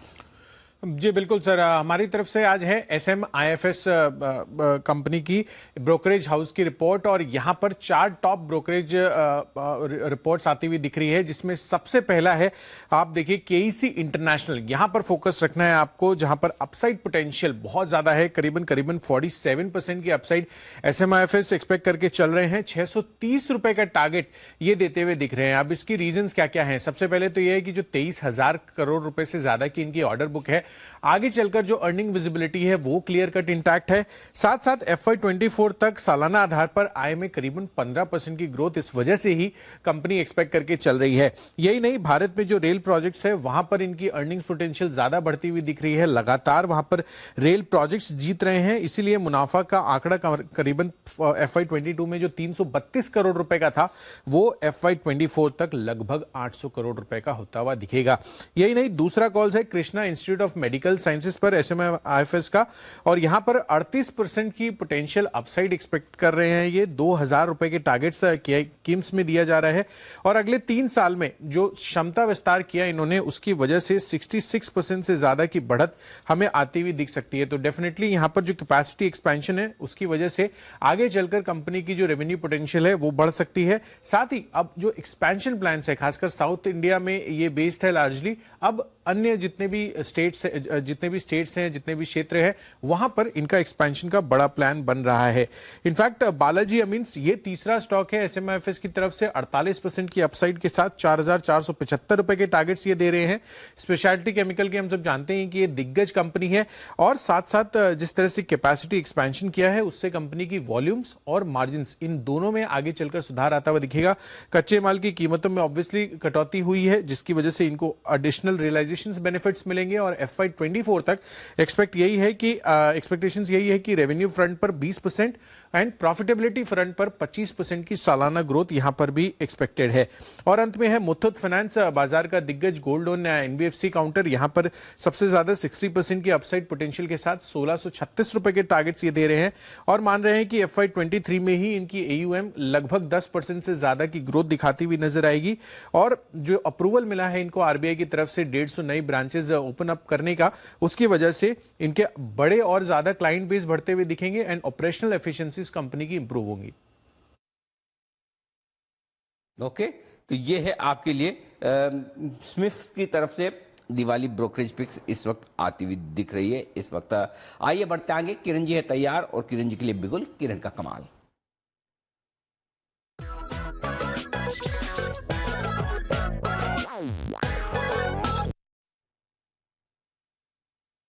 बताएं किरण जी। अनिल जी, एक ऑप्शन स्ट्रेटेजी देनी थी। NTPC का नवंबर सीरीज का 170 का कॉल ऑप्शन 5 रुपए 10 पैसे के आसपास मिल रहा है, वही बाय करना है। आपका स्टॉप लॉस 4 रुपए 30 पैसे रहेगा, यानी लगभग 70-75 पैसे का आपका रिस्क है। और टारगेट्स के लिए 8 और 9 रुपए 30 पैसे, ये बुधवार गुरुवार तक आपको नहीं सॉरी शुक्रवार सोमवार तक देखने को मिल जाना चाहिए। तो मेरा मानना है कि इधर भी काफी अच्छे रिस्क टू रिवॉर्ड रेशियो देखने को मिल रहा है, तो एनटीपीसी का ये कॉल ऑप्शन लेके चलना चाहिए। चार्ट कैश चार्ट्स पे बहुत ही अच्छा चार्ट पैटर्न बन के नजर आ रहा है, तो मेरा मानना है कि अगर एक हफ्ते का वक्त देते हैं तो 175 176 के टारगेट्स कैजुअली देखने को मिल जाने चाहिए। ओके, तो यहाँ पर आपको नवंबर महीने का 170 वाला कॉल ऑप्शन खरीदना है 5 रुपए में, 4 रुपए 30 पैसे का स्टॉप लॉस लगाइए और टारगेट रखिए 8 रुपए का और 9 रुपए 30 पैसे का। ऑटो स्टॉक्स में धीरे धीरे करके एक अच्छी मजबूती बनती हुई दिख रही है। सुबह मारुति खरीदारी करने की राय सिमी जी ने भी दी थी। एक बार जरा मारुति के चार्ट्स पर बंसल जी से भी राय ली जाए। बंसल जी, चार्ट्स देखेंगे जरा? अनिल जी, चार्ट्स तो काफी पॉजिटिव है मारुति का, इनफैक्ट खरीदना चाहिए, 10,000 की तरफ जा रहा है। बट अनिल जी, मेरा एक सीरियस क्वेश्चन है मारुति को लेके। देखिए, ऑटो एक्सपर्ट तो नहीं हूं मैं स्वाति जी जैसा, बट अनिल जी एक चीज मैंने पाई है, मारुति मतलब कि कॉपी बहुत ज्यादा करता है। जैसे SX4 जो है पूरा का पूरा उठा के BMW का आगे का ग्रिल लगा दिया है। अभी जो नई ये गाड़ी लेके आए हैं, वो जो कौन सी वो गाड़ी एक लाए ना हाइब्रिड वाली, नाम बोलो अनिल जी, वो बिल्कुल रेंज रोवर जैसी बना दी है। और अनिल जी 20-22 लाख रुपए की गाड़ी में भी वो गंदे वाला प्लास्टिक लगाते हैं। तो 20-22 लाख रुपए में तो इनको थोड़ी प्रीमियम लग्जरी देनी चाहिए जैसे हुंडई देता है। अगर मारुति भी अनिल जी ये सब चीजें देनी शुरू कर दे तो इसके स्टॉक में भी एक री रेटिंग होगी। तो आपसे अनिल जी गुजारिश है, इन चीजों को हाईलाइट करें और मारुति को थोड़ा बहुत फोकस अनिल जी क्वालिटी पे भी करना चाहिए और कुछ ओरिजिनल भी करना चाहिए, हर चीज कॉपी पेस्ट ना करें अनिल जी। अच्छा, मुझे एक चीज बताइए बंसल जी, आप में क्या क्या अच्छी क्वालिटी है जो दूसरे लोग कॉपी करते हैं? ये कुछ देखिए अनिल जी, आप ऑन अ लाइटर नोट पूछ रहे हैं तो अनिल जी आप ये देखें कि सबसे पहले जो स्पेशल कॉल, स्पेशल बिगुल जो है, ये सबसे पहले अनिल जी हम ही लोगों ने निकाला था। तो अनिल जी ऐसा नहीं है कि हम भी अनिल जी कॉपी करते हैं। राइट। किरण जी से जैसे इंस्पिरेशन लेके आज मैंने भी नवंबर सीरीज दे दी, तो अनिल जी अच्छी चीजें कॉपी करते हैं। बट अनिल जी मारुति तो पब्लिक लिस्टेड है ना, तो मैं पब्लिक लिस्टेड हूँ, जैसे मैंने किरण जी को कॉपी करा तो ना किरण जी पब्लिक लिस्टेड अनिल जी। तो जो लिस्टेड एंटिटीज है they should focus on Anil ji shareholder की वेल्थ पर। अनिल जी सीरियसली अभी जो इनकी नई वाली गाड़ी आई है उसमें आप देखें तो अनिल जी इतना गंदा वाला प्लास्टिक लगा रखा है। 22-23 लाख रुपए में अनिल जी गाड़ी दे रहे हैं। अनिल जी सीट भी मैनुअल आगे पीछे होती है, इलेक्ट्रॉनिक होना चाहिए, तो लग्जरी तो ऐड करें। कब तक मतलब कि मारुति के नाम पे चीजों को बेचेंगे ये लोग? अच्छा ठीक है, तो दो चीज है। एक तो अच्छी चीज किसी से भी अगर मिले, कोई BMW का फंक्शन या रेंज रोवर का, पता नहीं जो आप बता रहे, वो तो लेने में हर्ज नहीं है। जो चीजें कम अच्छी या खराब है उनको सुधारने की जरूरत है। इसमें हिमांशु जी भी आपको कुछ है ना सलाह देने वाले हैं। हिमांशु जी बताइए। अनिल जी, मैं थोड़ा सा यहाँ पर बंसल जी की बात से सहमत नहीं हूँ। वो उसका कारण ये है अनिल जी, क्यों मारुति कोशिश ये करती है कि एंट्री लेवल के प्रोडक्ट्स को इंट्रोड्यूस कराए। तो जो 20-22 लाख के सेगमेंट की ये जो बंसल जी हमारे बात कर रहे हैं, तो सर उसकी जो एंट्री है उस मॉडल की वो 10-12 लाख से स्टार्ट है। तो उसको ध्यान में रखते हुए 10 लाख की कॉस्ट के हिसाब से वो सब फीचर्स और प्रोडक्ट्स हैं। तो मुझे लगता है कि कहीं ना कहीं एक ट्रेड ऑफ है। और वो जो यूएसपी है उसकी, जो 20 लाख उसकी कीमत है, वो बेसिकली उसकी हाइब्रिड टेक्नोलॉजी है जो 25 या 27 की माइलेज की बात है जहां तक। तो मुझे लगता है ठीक है, ये कहीं ना कहीं एक ट्रेड ऑफ है कि किसके लिए क्या प्रायोरिटी है।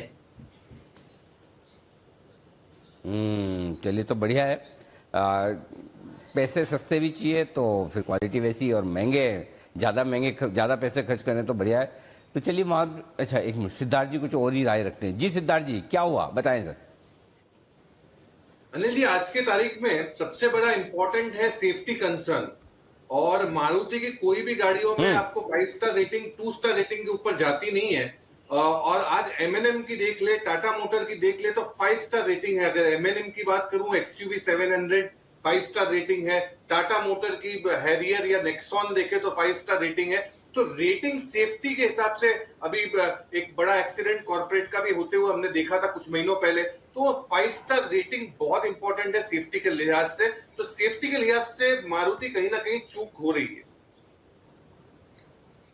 अच्छा, तो सेफ्टी फीचर्स, ओहो, मुझे लगता है एक दिन आधा घंटे का मस्ती की पाठशाला रखना पड़ेगा इस पे। तो दोनों तरफ के गुट एकदम मजबूती के साथ आ रहे हैं। सिमी जी तो मारुति के फेवर में बोलेगी, सिमी जी के चार्ट में मारुति बाय को लाया है, जब तक इनका 9200 नहीं हो जाता तब तक तो मारुति के फेवर में ही बोलेगी, करेक्ट। और बाकी लोग भी तो हाँ एक काम, हाँ, सिमी जी बराबर, आप तो मारुति के फेवर में है ना? एकदम बराबर है, जब तक नया हाई नहीं बनेगा तब तक तो मारुति छोड़ूंगी नहीं। चलिए, तो ये डिबेट आगे जारी रहेगी। तब तक नितिन जी के पास चलते हैं। न्यूट्रल पर्सनैलिटी हमारे पैनल पे, हमारे चैनल पे, बिल्कुल निफ्टी के निशानेबाज नितिन मुरारका।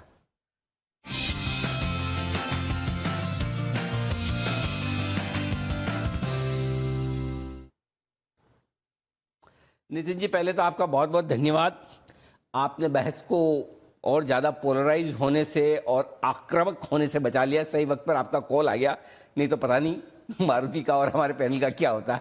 बताएं सर। देखिए जी, मारुति में तो रिजल्ट्स के पहले पॉजिटिव डेटा बिल्डअप है। आज सुबह से ही बाइंग हो रही है और रिजल्ट्स इसके फ्राइडे को हैं और थर्सडे को एक्सपायरी है, तो ये रिजल्ट्स के पहले एक पॉजिटिव मूव बना रहेगा। तो मुझे लगता है सिमी जी के टारगेट्स आ जाने चाहिए, क्योंकि एक्सपायरी में शॉर्ट कवरिंग के भी चांसेस मारुति में है और वो रिजल्ट्स के पहले एक्सपायरी है और फ्राइडे को रिजल्ट्स हैं। अभी जो मेरा ट्रेड है वो है टाटा केमिकल पे, जो 1180 के आसपास कैश में प्राइस है। इसके टारगेट्स आपको 1220 के हो सकते हैं और स्टॉप लॉस 1150 का रखना है। काफी लंबे कंसोलिडेशन के बाद इसमें ब्रेकआउट्स हो रहे हैं, प्लस इसमें रोलओवर्स भी हम देख रहे हैं, रेगुलर लॉन्ग रोलओवर्स की तरफ ही है। तो टाटा केमिकल में बाय ट्रेड होगा, 1220 के टारगेट्स होंगे। टाटा केमिकल्स, अभी हम इसकी बात कर ही रहे थे, नतीजों के लिहाज से इंपॉर्टेंट डे है क्योंकि परसों आएंगे इसके नतीजे। कल तो कुछ एक्शन नहीं होगा, तो परसों नतीजों से पहले टाटा केमिकल्स में आपको मोमेंटम दिख रहा है। पर गिरावट की तरफ है इंडस टावर। सुमित जी की पुट की राय थी और इसके भी आने वाले नतीजे, तो टाटा केमिकल से तो अच्छे नतीजों का अनुमान है। कुशल है हमारे साथ बताने के लिए कि इंडस टावर से कैसा नतीजों को माना है। कुशल, ये नतीजों से पहले का थोड़ा बाजार पोजीशन ले रहा है या फिर कुछ और ही फैक्टर्स है, क्या है यहाँ पर अनुमान? बिल्कुल दीपांशु, आप देखिए यहाँ पर जिस तरह से ओवरऑल सेटअप बनता हुआ दिख रहा है, मुझे लग रहा है कि यहाँ पर गिरावट इसीलिए बन रही है क्योंकि नंबर्स कमजोरी की तरफ ही इशारा कर रहे हैं। इनफैक्ट पिछला तिमाही अगर आप देखेंगे तो उससे कंपेयर करना सही नहीं होगा, क्योंकि एक वन ऑफ था करीबन 1363 करोड़ रुपए का, जिस वजह से लास्ट क्वार्टर से अगर हम कंपेयर ना करें और उसके पिछले वाला जो क्वार्टर था, यानी कि जो Q4 FY22 के नंबर्स थे, उससे आप कंपेयर करेंगे तो नंबर्स काफी कमजोर आपको देखने को मिलेंगे। इनफैक्ट आपको आय में बता दूं, जो Q4 FY22 के नंबर्स थे 7,116 करोड़ की रेवेन्यू थी और इस बारी हमारा अनुमान है 6,765 करोड़ रुपए का। यही नहीं, एबिटा लेवल पर भी कमजोरी ही देखने को मिल सकती है। 4,070 करोड़ रुपए का एबिटा था पिछली बारी और इस बारी 3,518 करोड़ का हम एबिटा भी अनुमान लगाकर चल रहे हैं। मार्जिन्स की जहां तक बात है, Q4 FY22 में 57-57.5% के मार्जिन्स थे, अब वो 52% हमारी एक्सपेक्टेशंस हैं। और साथ ही मुनाफे के लिहाज से भी करीबन 1,400 करोड़ रुपए का अभी एस्टिमेट है, जबकि Q4 FY22 जो कि एक नॉर्मल क्वार्टर था इनके हिसाब से, वो था लगभग 1,828 करोड़ का। तो सिग्निफिकेंट फॉल अक्रॉस पैरामीटर्स अगर हम Q4 से इसको कंपेयर करें तो वो देखने को मिलेंगे और इसी वजह से शायद जो वीकनेस है वो हमें स्टॉक में देखने को मिल रही है। तो इंडस टावर्स कुछ ज्यादा खास एक्सपेक्टेशन नहीं है, इनफैक्ट वीकनेस की एक्सपेक्टेशन है। आय गिर कर आएगी, यहाँ पर आपको एक कंसर्न दिख रहा है। तो देखते हैं किस तरह के नंबर्स आते हैं यहाँ पर। हालांकि मुनाफा आपको जरूर तिमाही दर तिमाही बेसिस पर बढ़ते हुए दिख सकता है। सुमित जी की तरफ से पुट ऑप्शन की खरीदारी थी। सुमित जी, अपडेट 190 का पुट खरीदवाया था, आई थिंक तब 190 के आसपास ही था, वहां से नीचे आ गया 3.5% नीचे, 187.50 पर इस समय दिख रहा है। अपडेट दे सर इस पर। दीपांशु, मेरे को तो लगता है कि देखो, इंडस टावर का स्ट्रक्चर खराब है, स्टॉक चार्ट के ऊपर वीक लग रहा है और वैसे भी ये स्टॉक के अंदर कुछ खास दम है नहीं।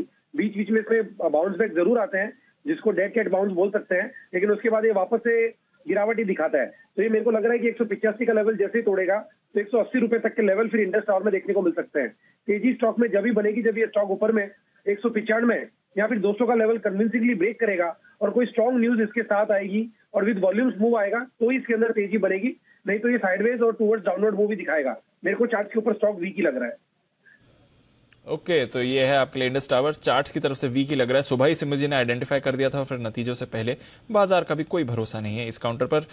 इस बीच निफ्टी भी थोड़ा फिसला है, 17,650 पर है। बैंक निफ्टी थोड़ा ज़्यादा फिसला है और यहाँ पर आपको करीब करीब 200 पॉइंट्स की गिरावट दिख रही है। तो फ्रेश वही बात है, हल्का सा ऊपर जाता है, वापस आपको गिरावट आती हुई दिखती है। जो अनिल जी भी कह रहे थे थोड़ी देर पहले जब उन्होंने अपनी कॉल पर अपडेट दिया था कि मुनाफा वसूली ऊपरी स्तरों पर आपको करनी भी है, और एग्जैक्टली वैसा ही आपको होते हुए दिख रहा है। चांदी में आज 700 रुपए की गिरावट, इस पर भी रखी नजर। 57,000 के लेवल पर आ रहा है। आज सुबह लग रहा था 58,000 का लेवल सिल्वर टच कर सकता है, बट वहां से आपको गिरावट आती हुई दिखी है। तो आज थोड़ी वीकनेस इस स्पेस में बन रही है। एक दो और काउंटर्स जहां पर थोड़ा एक्शन आज नेगेटिव बना हुआ है। लॉरस लैब्स में एक आपको ब्रेकडाउन आते हुए दिखा है। 5% की गिरावट लॉरस लैब्स के काउंटर पर आपको दिख रही है। किरण जी, जरा एक बार लॉरस लैब्स का चार्ट देखें सर, कोई राय इस पर? बड़ा कट आ रहा है आज। बिल्कुल, बहुत बड़ा कट आया है और जिस तरीके का चार्ट पैटर्न है काफी खराब देखने को मिल रहा है। पर एक ही राहत की बात है कि लगभग 439 बहुत ही इंपॉर्टेंट सपोर्ट है और हम कामकाज कर रहे हैं 453 के आसपास। तो ये अगर लेवल्स टूटते हैं तो एक बहुत बड़ा ब्रेकडाउन कहलाएगा टेक्निकली। और अप्रैल टू 2021 से जो कंसोलिडेशन था उसका ब्रेकडाउन कहलाएगा। तो मेरा मानना है कि ये अगर ब्रीच होता है लेवल तो काफी खराब चार्ट पैटर्न होगा और नीचे के फिर टारगेट्स खुलते नजर आएंगे और वो टारगेट्स लगभग 335 340 के आसपास के देखने को मिलेंगे। ओके, तो और बड़ा ब्रेकडाउन आ सकता है यहां से। एटलीस्ट 100 रुपए या उससे ज्यादा की गिरावट किरण जी देख रहे हैं इस काउंटर पर, तो बड़ी मूव आ सकती है नीचे की तरफ और वहां पर वीकनेस है। बट किरण जी, एक स्पेस जहां पर अच्छी तेजी है और इस पर आपसे राय भी लेनी थी। आईजीएल एमजीएल दोनों का चार्ट देखिए सर, 6.5% ऊपर है। सुबह से अच्छी तेजी बनी है। आईजीएल जरा देखिए किरण जी, 407 का लेवल, यहां पर बड़ा एक्शन बना हुआ है। नेचुरल गैस के दाम भी हमने देखा है पिछले हफ्ते 25% गिर कर आए थे। राय दिया सर यहाँ पे? दीप, हमारी बात हुई थी और मैंने कहा था 388 आईजीएल में बहुत ही इंपॉर्टेंट रेजिस्टेंस है। ये अगर निकल जाता है तो एक बहुत बढ़िया तेजी देखने को मिलेगी। वही हुआ, वो लेवल टूटने के बाद बड़े वॉल्यूम्स आए और अभी 408 के आसपास ट्रेड कर रहा है। मेरा मानना है कि जो ऑप्शन सपोर्ट है वो 400 के आसपास है, तो 400 के नीचे 397 का आर्ली क्लोजिंग बेसिस पे आपका स्टॉप लॉस होना चाहिए लॉन्ग पोजिशंस के लिए। आते दिनों में मुझे लगता है 425 429 ये टारगेट्स देखने को मिल जाने चाहिए। कैश के लेवल्स की बात कर रहा। ओके, तो ये है आईजीएल। दमदार एक्शन में आज कमजोर बाजार में भी मजबूती के साथ ट्रेड करता है। दिन के निचले तौर पर निफ्टी बैंक निफ्टी इस वक्त आपको ट्रेड करते हुए दिखेंगे क्योंकि डाउ फ्यूचर्स हो चुके हैं अब 150 पॉइंट नीचे। कल छुट्टी का भी दिन है और 2 दिनों में अमेरिकी बाजारों में जो तेजी हुई इसका असर डाउ फ्यूचर्स पर दिख रहा है। आइए बिगुल सिद्धार्थ जी के लिए सुपर सीड।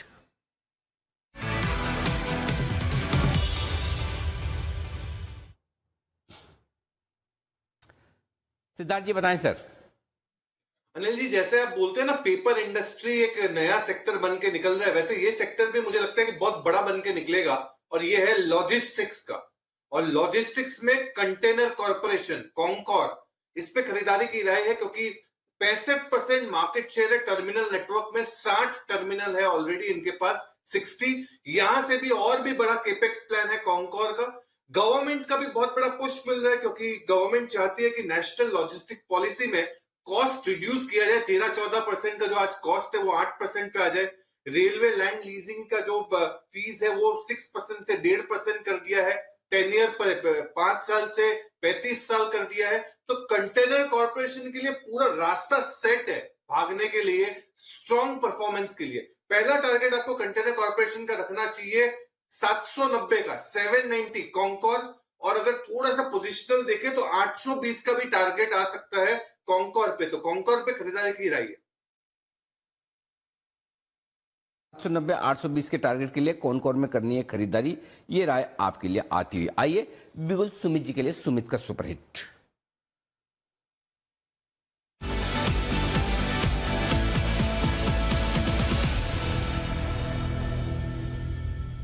सुमित जी, पहले तो पुट के लिए बधाई, जो आपने 17,650 का इन द मनी पुट दिया था 42 रुपए पर, जिसका 81 और 101 का टारगेट है। क्या पहुंचा है अपने टारगेट के नजदीक? उस पर अपडेट भी दें। मार्केट डे लो पर है, आई एम श्योर पुट का भाव डे हाई पर होगा। बताएं सर। बिल्कुल अनिल जी, अच्छा हुआ आपने पूछ लिया।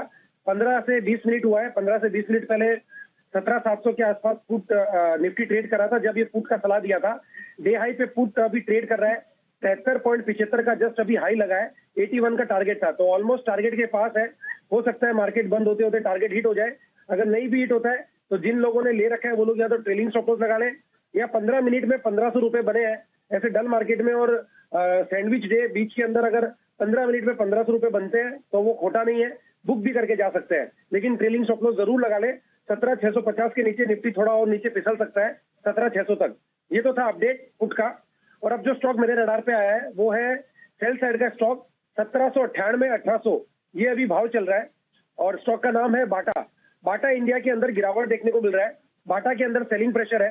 पिछले 3 दिनों के 4 दिनों के लो पे ये ट्रेड कर रहा है। बाटा के अंदर मेरे को लग रहा है कि यहाँ से गिरावट और बढ़ती हुई देखने को मिल सकती है। मैंने अभी जो लेवल्स दिए हैं वो स्पॉट के लेवल्स है। स्पॉट और फ्यूचर के अंदर थोड़ा गैप है। फ्यूचर 10 रुपए नीचे चल रहा है, स्पॉट ऊपर है। तो बाटा के अंदर बिकवाली करें, 1820 का इसके अंदर स्टॉप लॉस लगाएं। और नीचे में जो टारगेट देखने को मिल सकते हैं 1780 रुपए से लेके 1760 रुपए तक के लेवल बाटा के अंदर देखने को मिल सकते हैं। 1 से 2 दिन का ये ट्रेड होगा। बाटा में बिकवाली करके चलने का सलाह रहेगा 1820 के स्टॉप लॉस से 1780 1760 के टारगेट्स के लिए। टारगेट के लिए बाटा पर बिकवाली करके चले, ये है आपके लिए राय सुमित जी की तरफ से। बाजार भी डेज लो पर इस समय आपको आते हुए दिख रहा है। 650 के एग्जैक्ट लेवल पर निफ्टी और 41,100 के एग्जैक्ट लेवल पर बैंक निफ्टी है। आइए आखिरी 10 मिनट है, फिर कल की है छुट्टी। जानते हैं अनिल जी से आज की final market strategy.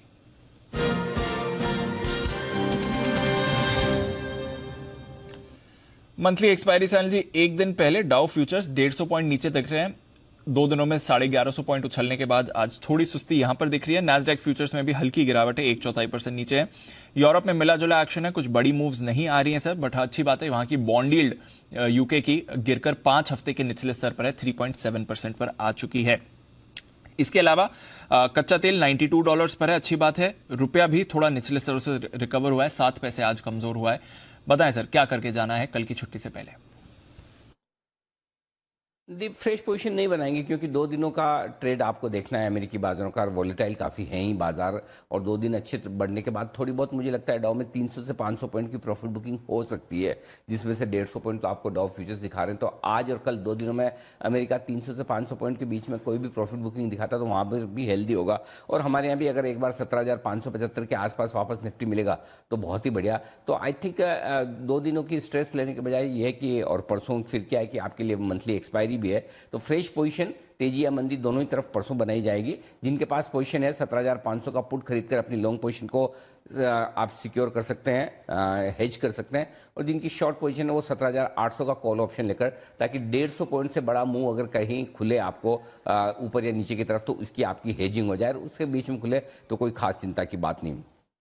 Bank Nifty का जहाँ तक सवाल है 41,100 के आसपास बंद होने की तैयारी कर रहा है। अगर आपको अपनी लॉन्ग पोजीशन को हेज करना है तो 40,800 का पुट खरीद कर चलें, और ऊपरी स्तर पर अगर आप शॉर्ट हैं तो 41,500 का पुट लेकर चलें। ये आपके लिए स्ट्रेटेजी सही रहेगी। फ्रेश पोजीशन आज बनाने की राय किसी भी तरफ नहीं है। फ्रेश पोजीशन आज बनाने की राय किसी भी तरफ नहीं है। मौजूदा पोजीशन है, अगर आप स्क्वायर ऑफ नहीं कर रहे हैं, कैरी फॉरवर्ड कर रहे हैं तो जरूर हेज करके जाइए। शॉर्ट है तो फिर कॉल के साथ हेज करिए, लॉन्ग है तो एक पुट के साथ हेज जरूर करके जाइए। ये अनिल जी की राय आ रही है, वरना नई पोजीशन बनाने से तो आप बचे रहें।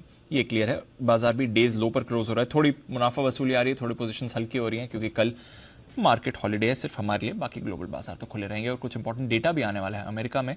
आज कंज्यूमर कॉन्फिडेंस डेटा भी आएगा, कुछ और एक्स्ट्रा हाउसिंग डेटा आएगा, तो उस पर भी सबकी नजर बनी है। पर आइए नतीजों के लिहाज से भी कुछ और काउंटर्स हैं जहां पर जान लेते हैं, क्योंकि थर्सडे को आएंगे नतीजे और इनमें SBI कार्ड्स भी शामिल है।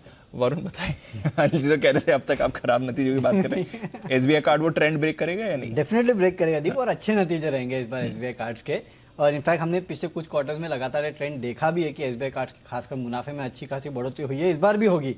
एनआई करीब 20% के आसपास बढ़ेंगे, 1100 करोड़ के आसपास आएगा। मुनाफा जो है 610 करोड़ के आसपास आएगा, करीब 77% के आसपास की बढ़ोतरी आपको देखने मिल सकती है। क्रॉस NPS गिरेंगे, नेट NPS गिरेंगे। देखेंगे अगर आप तो ओवरऑल जो खर्च कार्ड की तरफ से होते हैं उसमें अच्छी खासी आपको बढ़ोतरी देखने मिल सकती है। ये इसलिए है क्योंकि आपने देखा कि पिछले कुछ क्वार्टर्स में लगातार ट्रैवल और हॉस्पिटैलिटी इंडस्ट्री जो है वहां से मांग जो है वो लगातार बढ़ते जा रही है। उसका एक बहुत बड़ा फायदा जो इस कंपनी को मिलने वाला है। रिसीवेबल्स जो है उसमें करीब 30 से 40% के आसपास की बढ़ोतरी जो है वो देखने मिलेगी। नॉन इंटरेस्ट इनकम जो है उसमें भी बढ़ोतरी होगी करीब 25% के आसपास की। लेकिन सबसे बड़ा फायदा इस कंपनी को मिलेगा जिस तरह से ट्रैवल और हॉस्पिटैलिटी इंडस्ट्री में लगातार ग्रोथ देखने मिल रही है, उसका एक बहुत बड़ा बेनिफिशियरी जो है वो SBI कार्ड्स भी है। यहाँ पे बढ़ोतरी होने वाली है, कंज्यूमर स्पेंडिंग में जो बढ़ोतरी हो रही है उसका फायदा कंपनी को मिलेगा। इसके लिए यहाँ पे NII और मुनाफे दोनों में आपको एक अच्छा खासा जंप जो है वो देखने मिल सकता है। तो नतीजे एसबीआई कार्ड्स के अच्छे रहेंगे। ओके, तो अच्छे रहेंगे एसबीआई कार्ड्स के नतीजे। देखते हैं बाजार इसे सेलिब्रेट करेगा कि नहीं। स्टॉक वैसे ज्यादा ऊपर जाता नहीं है, एक रेंज बाउंड एक्शन इस स्टॉक में आपको ज्यादातर दिखता रहता है। आज भी देखिए नतीजों से पहले कुछ ज्यादा मूव नहीं है, 1.1% नीचे दिख रहा है। नितिन जी एक बार चार्ट्स देखेंगे सर एसबीआई कार्ड्स के 850 का level. SBI cards overall trend इसका डाउन है, बहुत ज्यादा कुछ पॉजिटिव नहीं है, बट ये है कि 820 के आसपास सपोर्ट है। ऑलरेडी रिजल्ट के पहले काफी गिर चुका है, तो रिजल्ट आने के बाद बहुत ज्यादा मोमेंटम डाउन साइड में भी नहीं होगी, क्योंकि न्यूट्रल से स्लाइटली नेगेटिव चार्ट है और 820 के आसपास सपोर्ट है और 880 के आसपास रेसिस्टेंस है और एक्सपायरी भी थर्सडे को है। तो मुझे लग रहा है कि रिजल्ट्स के बाद एक न्यूट्रल साइडवेज सा मूवमेंट रहेगा और रेंज इसकी 820 से 880 के बीच की रहेगी।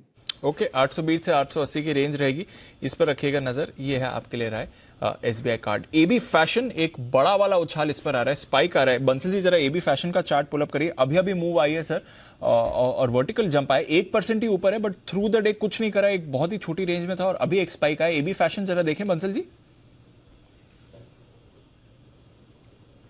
दिवांशु बेहतरीन टेक्निकल स्ट्रक्चर है और यहाँ पर नीचे में 335-36 का एक सपोर्ट है शॉर्ट टर्म के लिए, वहां का स्टॉप लॉस लगाना चाहिए और 344-345 के लक्ष्य के लिए एक अच्छा बीटीएसटी कैंडिडेट है। ओके, तो 345 तक के टारगेट के लिए एक अच्छा बीटीएसटी कैंडिडेट आपको एबी फैशन दिखेगा। एलआईसी हाउसिंग इस पर भी नजर डालें किरण जी। बाकी फाइनेंशियल्स और बैंक्स में हमने कमजोरी देखी है, but LIC housing days high पर आ रहा है 1.5% की मूवी के साथ। यहां पर कोई बीटीएसटी व्यू बनता है सर? एलआईसी हाउसिंग में कर सकते हैं बीटीएसटी, बिल्कुल बहुत अच्छा चार्ट पैटर्न है, पॉजिटिव डाइवर्जेंस देखने को मिल रहा है। 416 का मेरा स्टॉप लॉस रहेगा, 421 के आसपास ट्रेड कर रहा है। मेरा मानना है कि 427-28 के टारगेट्स आपको देखने को मिल जाने चाहिए। ओके, तो ये है आपके लिए एलआईसी हाउसिंग, बड़ी मूव इस पर आ रही है और नजर रखिएगा ये काउंटर यहाँ से और भी अच्छी तेजी दिखा सकता है, बट अच्छा एक्शन एलआईसी हाउसिंग में बना है। किरण जी बीएचईएल पर कोई अपडेट? 70 की कॉल सुबह खरीदवाई थी, हालांकि नवंबर सीरीज की आपने कहा था खरीदने के लिए। डेज हाई पर है, 7.5% ऊपर बीएचईएल। क्या करके जाना है? कोई स्टॉप लॉस रिविजन करना है या टारगेट के करीब दिख रहा है? बहुत ही अच्छा चार्ट पैटर्न है, कोई जल्दबाजी नहीं करनी चाहिए। मुझे जो चार्ट पैटर्न बहुत स्ट्रांग है और प्रीमियम भी काफी अच्छा देखने को मिल रहा है। मैंने जब रेकमेंड किया था तो 3 रुपए 70 पैसे 4 रुपए के आसपास था, अभी 4 रुपए 70 पैसे के आसपास है। तो मेरा मानना है कि अभी ट्रेलिंग स्टॉप लॉस आप 4 रुपए के आसपास 3 रुपए 70 पैसे के आसपास लेके आ सकते हो और ट्रेल करके चलना चाहिए। चार्ट पैटर्न अभी भी स्ट्रांग है। ओके, तो ये आपके लिए राय भेल पर। आइए एक बिगुल सुमित जी के लिए, सुमित का सुपरहिट।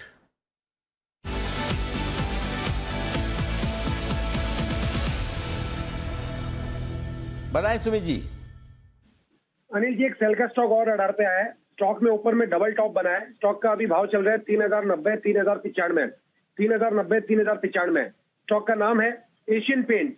एशियन पेंट्स में डबल टॉप बना है। डबल टॉप के बाद सेलिंग प्रेशर आया है और आज 200 डीएमए लेवल टूटे हैं और उसके नीचे स्टॉक में क्लोजिंग देखने को मिल रहा है। तो एशियन पेंट में यहाँ से 1-2 दिनों के अंदर गिरावट देखने को मिल सकता है। फ्यूचर्स के लेवल में दे रहा हूँ, बिकवाली करे 3040 का नीचे में पहला टारगेट बनेगा, 3000 का दूसरा टारगेट बनेगा। स्टॉक का जो ऊपर में रेजिस्टेंस है 3130, 3140 के पास है। तो 3130 के ऊपर का स्टॉप लॉस लगा के एशियन पेंट्स में यहाँ पे सीएमबी पे बिकवाली करें। 1-2 दिनों में या 2-4 दिनों के अंदर इसमें एक अच्छा फॉल बनना चाहिए और 3040 से लेके 3000 रुपए तक के लेवल एशियन पेंट्स में आने वाले दिनों में देखने को मिलने चाहिए। बिकवाली करके चलने का चला रहेगा एशियन पेंट्स। शॉर्ट किंग के मूड में है सुमित जी और सारे कंजम्पशन स्टॉक्स पर सेल आ रहा है। अभी बाटा दिया था, अब एशियन पेंट्स दिया है। 17650 की पुट भी खरीदवाई थी। तो सुमित जी की तरफ से कुछ सेल कॉल्स आ रही हैं टुवर्ड्स एंड ऑफ ट्रेड, जहां पर रखना है आपको फोकस। आइए फिर क्लोजिंग की तरफ बढ़ते हैं और इवेंटफुल ट्रेडिंग सेशन रहा है। अच्छी शुरुआत हुई थी, ग्लोबल हैंडओवर बढ़िया रहा था। हमारी मुहूर्त ट्रेडिंग का सेशन भी काफी पॉजिटिव था, बट उसके बाद ऊपरी स्तरों पर थोड़ी मुनाफा वसूली रेजिस्टेंस आई है। थर्सडे को एक्सपायरी भी है, कल मार्केट हॉलिडे भी है, तो कॉम्बिनेशन ऑफ फैक्टर्स जिसकी वजह से आप देख रहे हैं 17650 के नीचे निफ्टी और 250 पॉइंट्स का कट 4150 के नीचे बैंक निफ्टी क्लोजिंग की तरफ जा रहा है।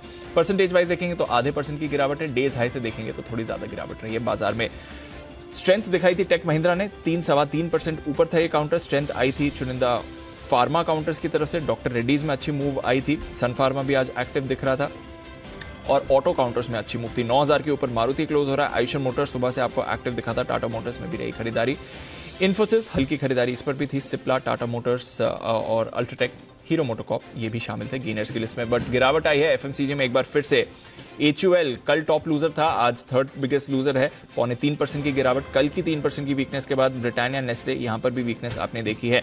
कोटक बैंक नतीजों का रिएक्शन कल आया था, आज थोड़ी कमजोरी है, 2.5% नीचे। HDFC लाइफ, बजाज फाइनेंस जैसे दिग्गजों में वीकनेस है। रिलायंस इंडस्ट्रीज आज ये काउंटर 1.5% फिसला है, बाजार की वीकनेस में इसका भी योगदान रहा। और साथ ही योगदान था HDFC बैंक, जहां पर आपने 1% की वीकनेस देखी है। ब्रेथ भी टुवर्ड्स एंड ऑफ ट्रेड खराब ही हुई है बाजार की।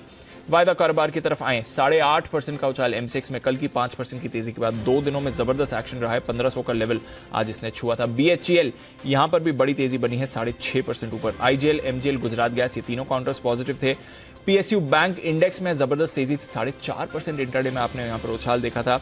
PNB, Canara bank, bank of Baroda ये सारे काउंटर्स आपको अच्छी मूव दिखा रहे थे। SBI में भी आपने अच्छा एक्शन बनते हुए देखा है। इसके साथ ही HAL एक बार फिर से एक्टिव था। United Spirits, Persistent Systems, Exide और अमर राजा दोनों में खरीदारी रही। ग्रैन्यूल्स, मेट्रोपोलिस, JSPL यहां पर भी आपने पॉजिटिविटी देखी है। वीकनेस लॉरस लैब्स ऑलमोस्ट 6% टूटा है। इंडस टावर्स थर्सडे को नतीजों से पहले आज 3.5% की गिरावट। Max financial, IDFC first bank, Atul limited, RBL bank काफी वॉलेटाइल दे रहा है। इसके लिए पेज इंडस्ट्रीज और वर्लपूल में आपने वीकनेस देखी है। इंटेलेक्ट डिजाइन, बिरला सॉफ्ट यहां पर नतीजों का रिएक्शन था। और डेल्टा कॉप यहां पर भी आपने 2% की कमजोरी देखी है। JK सीमेंट में भी आपने वीकनेस बनती हुई देखी है। पीरामल फार्मा रिसेंटली लिस्ट हुआ था, लिस्टिंग के बाद हमने इसमें लगातार दबाव देखा था, पर आज आई है इस पर खरीदारी। 5% के अपर सर्किट पर यह काउंटर रहा। EMI ये भी रिसेंटली लिस्टेड था, अच्छा एक्शन इसमें बना, करीब 4% की तेजी। इसलिए मिड कैप में कई और काउंटर्स थे। साउथ इंडियन बैंक 14% की तेजी इंट्राडे में इसमें दिख रही थी। आज अच्छी गेंस के साथ साउथ इंडियन बैंक क्लोज हो रहा है, एंड ऑफ ट्रेड करीब 11% ऊपर। बैंक ऑफ इंडिया 9% ऊपर। KEI industries, Indian overseas bank, latent view, Cochin shipyard, union bank इस पर भी आपने बड़ी खरीदारी देखी ही है। तो ओवरऑल इवेंटफुल डे रहा और मुहूर्त के बाद का सेशन थोड़ी मुनाफा वसूली बाजार ने दिखाई है कल की छुट्टी से पहले, और अब मंथली एक्सपायरी पर है हमारी नजर। पर आइए, आज का बाजार का एक्शन तो हो गया है पूरा। बाजार बंद होने के बाद क्या है आपके लिए तैयारी, ये मैं आपको बता देता हूं। दिवाली के बाद और सर्दियों से ठीक पहले दिल्ली की हवा में फिर जहर घुल गया है। हालात ये हैं कि दिल्ली दुनिया का सबसे ज्यादा प्रदूषित शहर बन गया है। जैसे जैसे सर्दियां बढ़ेंगी, प्रदूषण की चपेट में दूसरे शहर भी आने लगेंगे। एयर क्वालिटी, इस पर करेंगे आज फोकस। एयर क्वालिटी इंडेक्स है AQI, इस पर होगी चर्चा, समझेंगे इसका हमारी सेहत से क्या है कनेक्शन। साथ ही जानेंगे कि कैसे बचना है हवा में घुले जहर से।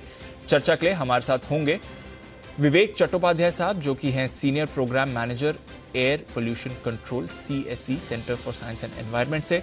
साथ ही डॉक्टर D साहा, पूर्व एडिशनल डायरेक्टर CPCB यानी कि सेंट्रल पोल्यूशन कंट्रोल बोर्ड, और डॉक्टर विवेक नांगिया, जो कि हैं पल्मोनोलॉजिस्ट मैक्स हॉस्पिटल से। तो फिर देखिए शाम 6 बजे शहर शहर हवा में जहर। इसके साथ ही नए निवेश की शुभ शुरुआत करनी है तो आज मनी गुरु में जानिए किन कैटेगरी, किन फंड्स में निवेश करने से बनेगा आपका एक दमदार पोर्टफोलियो। शाम 6:30 बजे मनी गुरु में देखिए नया संवाद, नया निवेश। हमारे साथ होंगे DP सिंह, जो कि हैं deputy MD and CBO SBI mutual fund के, और साथ ही फिरोज अजीज साहब, जो कि हैं डिप्टी CEO आनंद राठी वेल्थ मैनेजमेंट से। इसके साथ ही भारतीय मूल में ऋषि सुनाक ब्रिटेन के प्रधानमंत्री बन गए हैं। ब्रिटेन का पहला भारतीय मूल के प्रधानमंत्री बनने के क्या मायने हैं, सुनाक राज में भारत के साथ ब्रिटेन के रिश्ते कैसे रहेंगे, क्या यहाँ पर आपको और सुधार दिख सकता है। फ्री ट्रेड अग्रीमेंट पर तो बात चली रही है, और सुनाक को किन चुनौतियों से निपटना होगा, इसका करेंगे 360 डिग्री विश्लेषण। इंडिया 360 में ब्रिटेन के ऋषि राज। और भी कुछ खबरें हैं। मुंबई में एक शख्स को फोन रिपेयर करने के लिए देना भारी पड़ गया। दरअसल रिपेयरिंग के बहाने उसके बैंक अकाउंट में 2 लाख रुपए साफ कर दिए गए हैं। इंडिया 360 में बताएंगे इस फ्रॉड की पूरी डिटेल्स, कैसे किया गया है और आप किस तरह से ऐसे फ्रॉड से बच सकते हैं, तो जरूर देखें। Mobile repair risky affair. Final closing figures भी हमारी स्क्रीन पर हैं। 17,650 बाजार ने, अनिल जी 17,650 बाजार ने होल्ड कर लिया सर। जस्ट क्लोजिंग पे, बट 75 पॉइंट का कट रहा और बैंक निफ्टी में भी 41,100 होल्ड कर लिया सर, करीब 250 पॉइंट्स का कट रहा। तो वैसे ज्यादा गिरावट नहीं रही है, बट जो हम बात कर रहे थे एक छोटी रेंज में थोड़ा वॉलेटाइल एक्शन जरूर था और ऑलमोस्ट डेज लो के आसपास बाजार बंद हुए सर। बिल्कुल दीप, तो थोड़ी कमजोरी के साथ बंद हुए, जाहिर सी बात है परसों मंथली एक्सपायरी और कल छुट्टी है और डाउ फ्यूचर्स थोड़े से ठंडे और 2 दिनों के अच्छे रनअप के बाद अमेरिकी बाजारों में हल्की सुस्ती हो सकती है। तो बिल्कुल परफेक्ट रहे आज के बाजार, कोई दिक्कत वाली खास बात है नहीं, अभी तक ट्रेंड एकदम तेजी का बरकरार है। आइए विदा लेने का वक्त है। बंसल जी, सुमित जी, सिमी जी और साथ ही हिमांशु जी, किरण जी, सिद्धार्थ जी और नितिन जी, आप सबका बहुत बहुत शुक्रिया हमें समय देने के लिए। सुमित जी का भी बहुत बहुत धन्यवाद। परसों सुबह आप सबसे फिर होगी मुलाकात, और जो लोग कल दिवाली ढंग से नहीं मना पाए, कल भाई दूज मनाइएगा। काफ़ी लोग भाई दूज परसों भी मना रहे हैं, और जो लोग सुबह जल्दी उठने के चक्कर में मिठाई वगैरह ढंग से नहीं खा पाए वो खा लीजिए। जिन लोगों को दिवाली की राम राम करने के लिए एक दूसरे से मिलने जाना है वो कल अपने सारे काम निपटा लीजिए, और जो लोग सो नहीं पाए वो आराम से चैन की नींद भी कल सोइएगा। परसों फ्रेश होकर एकदम मुस्कुराते हुए चेहरों के साथ आप सबसे फिर मुलाकात होगी। अच्छा, सिद्धार्थ जी कुछ कहना चाहते हैं? जी सिद्धार्थ जी। अनिल जी, कल गुजराती न्यू ईयर भी है। हाँ तो बिल्कुल वो भी मनाइए, और अगर उसके उपलक्ष्य में आप कोई पार्टी वार्टी दे रहे तो मुंबई में सारे लोग फ्री हैं एकदम, मैं भी कल मुंबई आ जाऊंगा, तो आप बिल्कुल उसका आयोजन कर लें। जलेबी की पार्टी करेंगे। हाँ, हम तो तैयार, हमें तो पहले पता नहीं था, नहीं तो हम खुद ही सामने से कह देते हैं। तो चलिए सभी लोग सिद्धार्थ जी के घर पहुंचने के अपने अपने समय अनुसार ब्रेकफास्ट से लेकर डिनर तक का कार्यक्रम है, हम सब वहीं पर आपसे मुलाकात करेंगे। फिलहाल मुझे दीप को इजाज़त दीजिए, बहुत बहुत धन्यवाद आप सबका।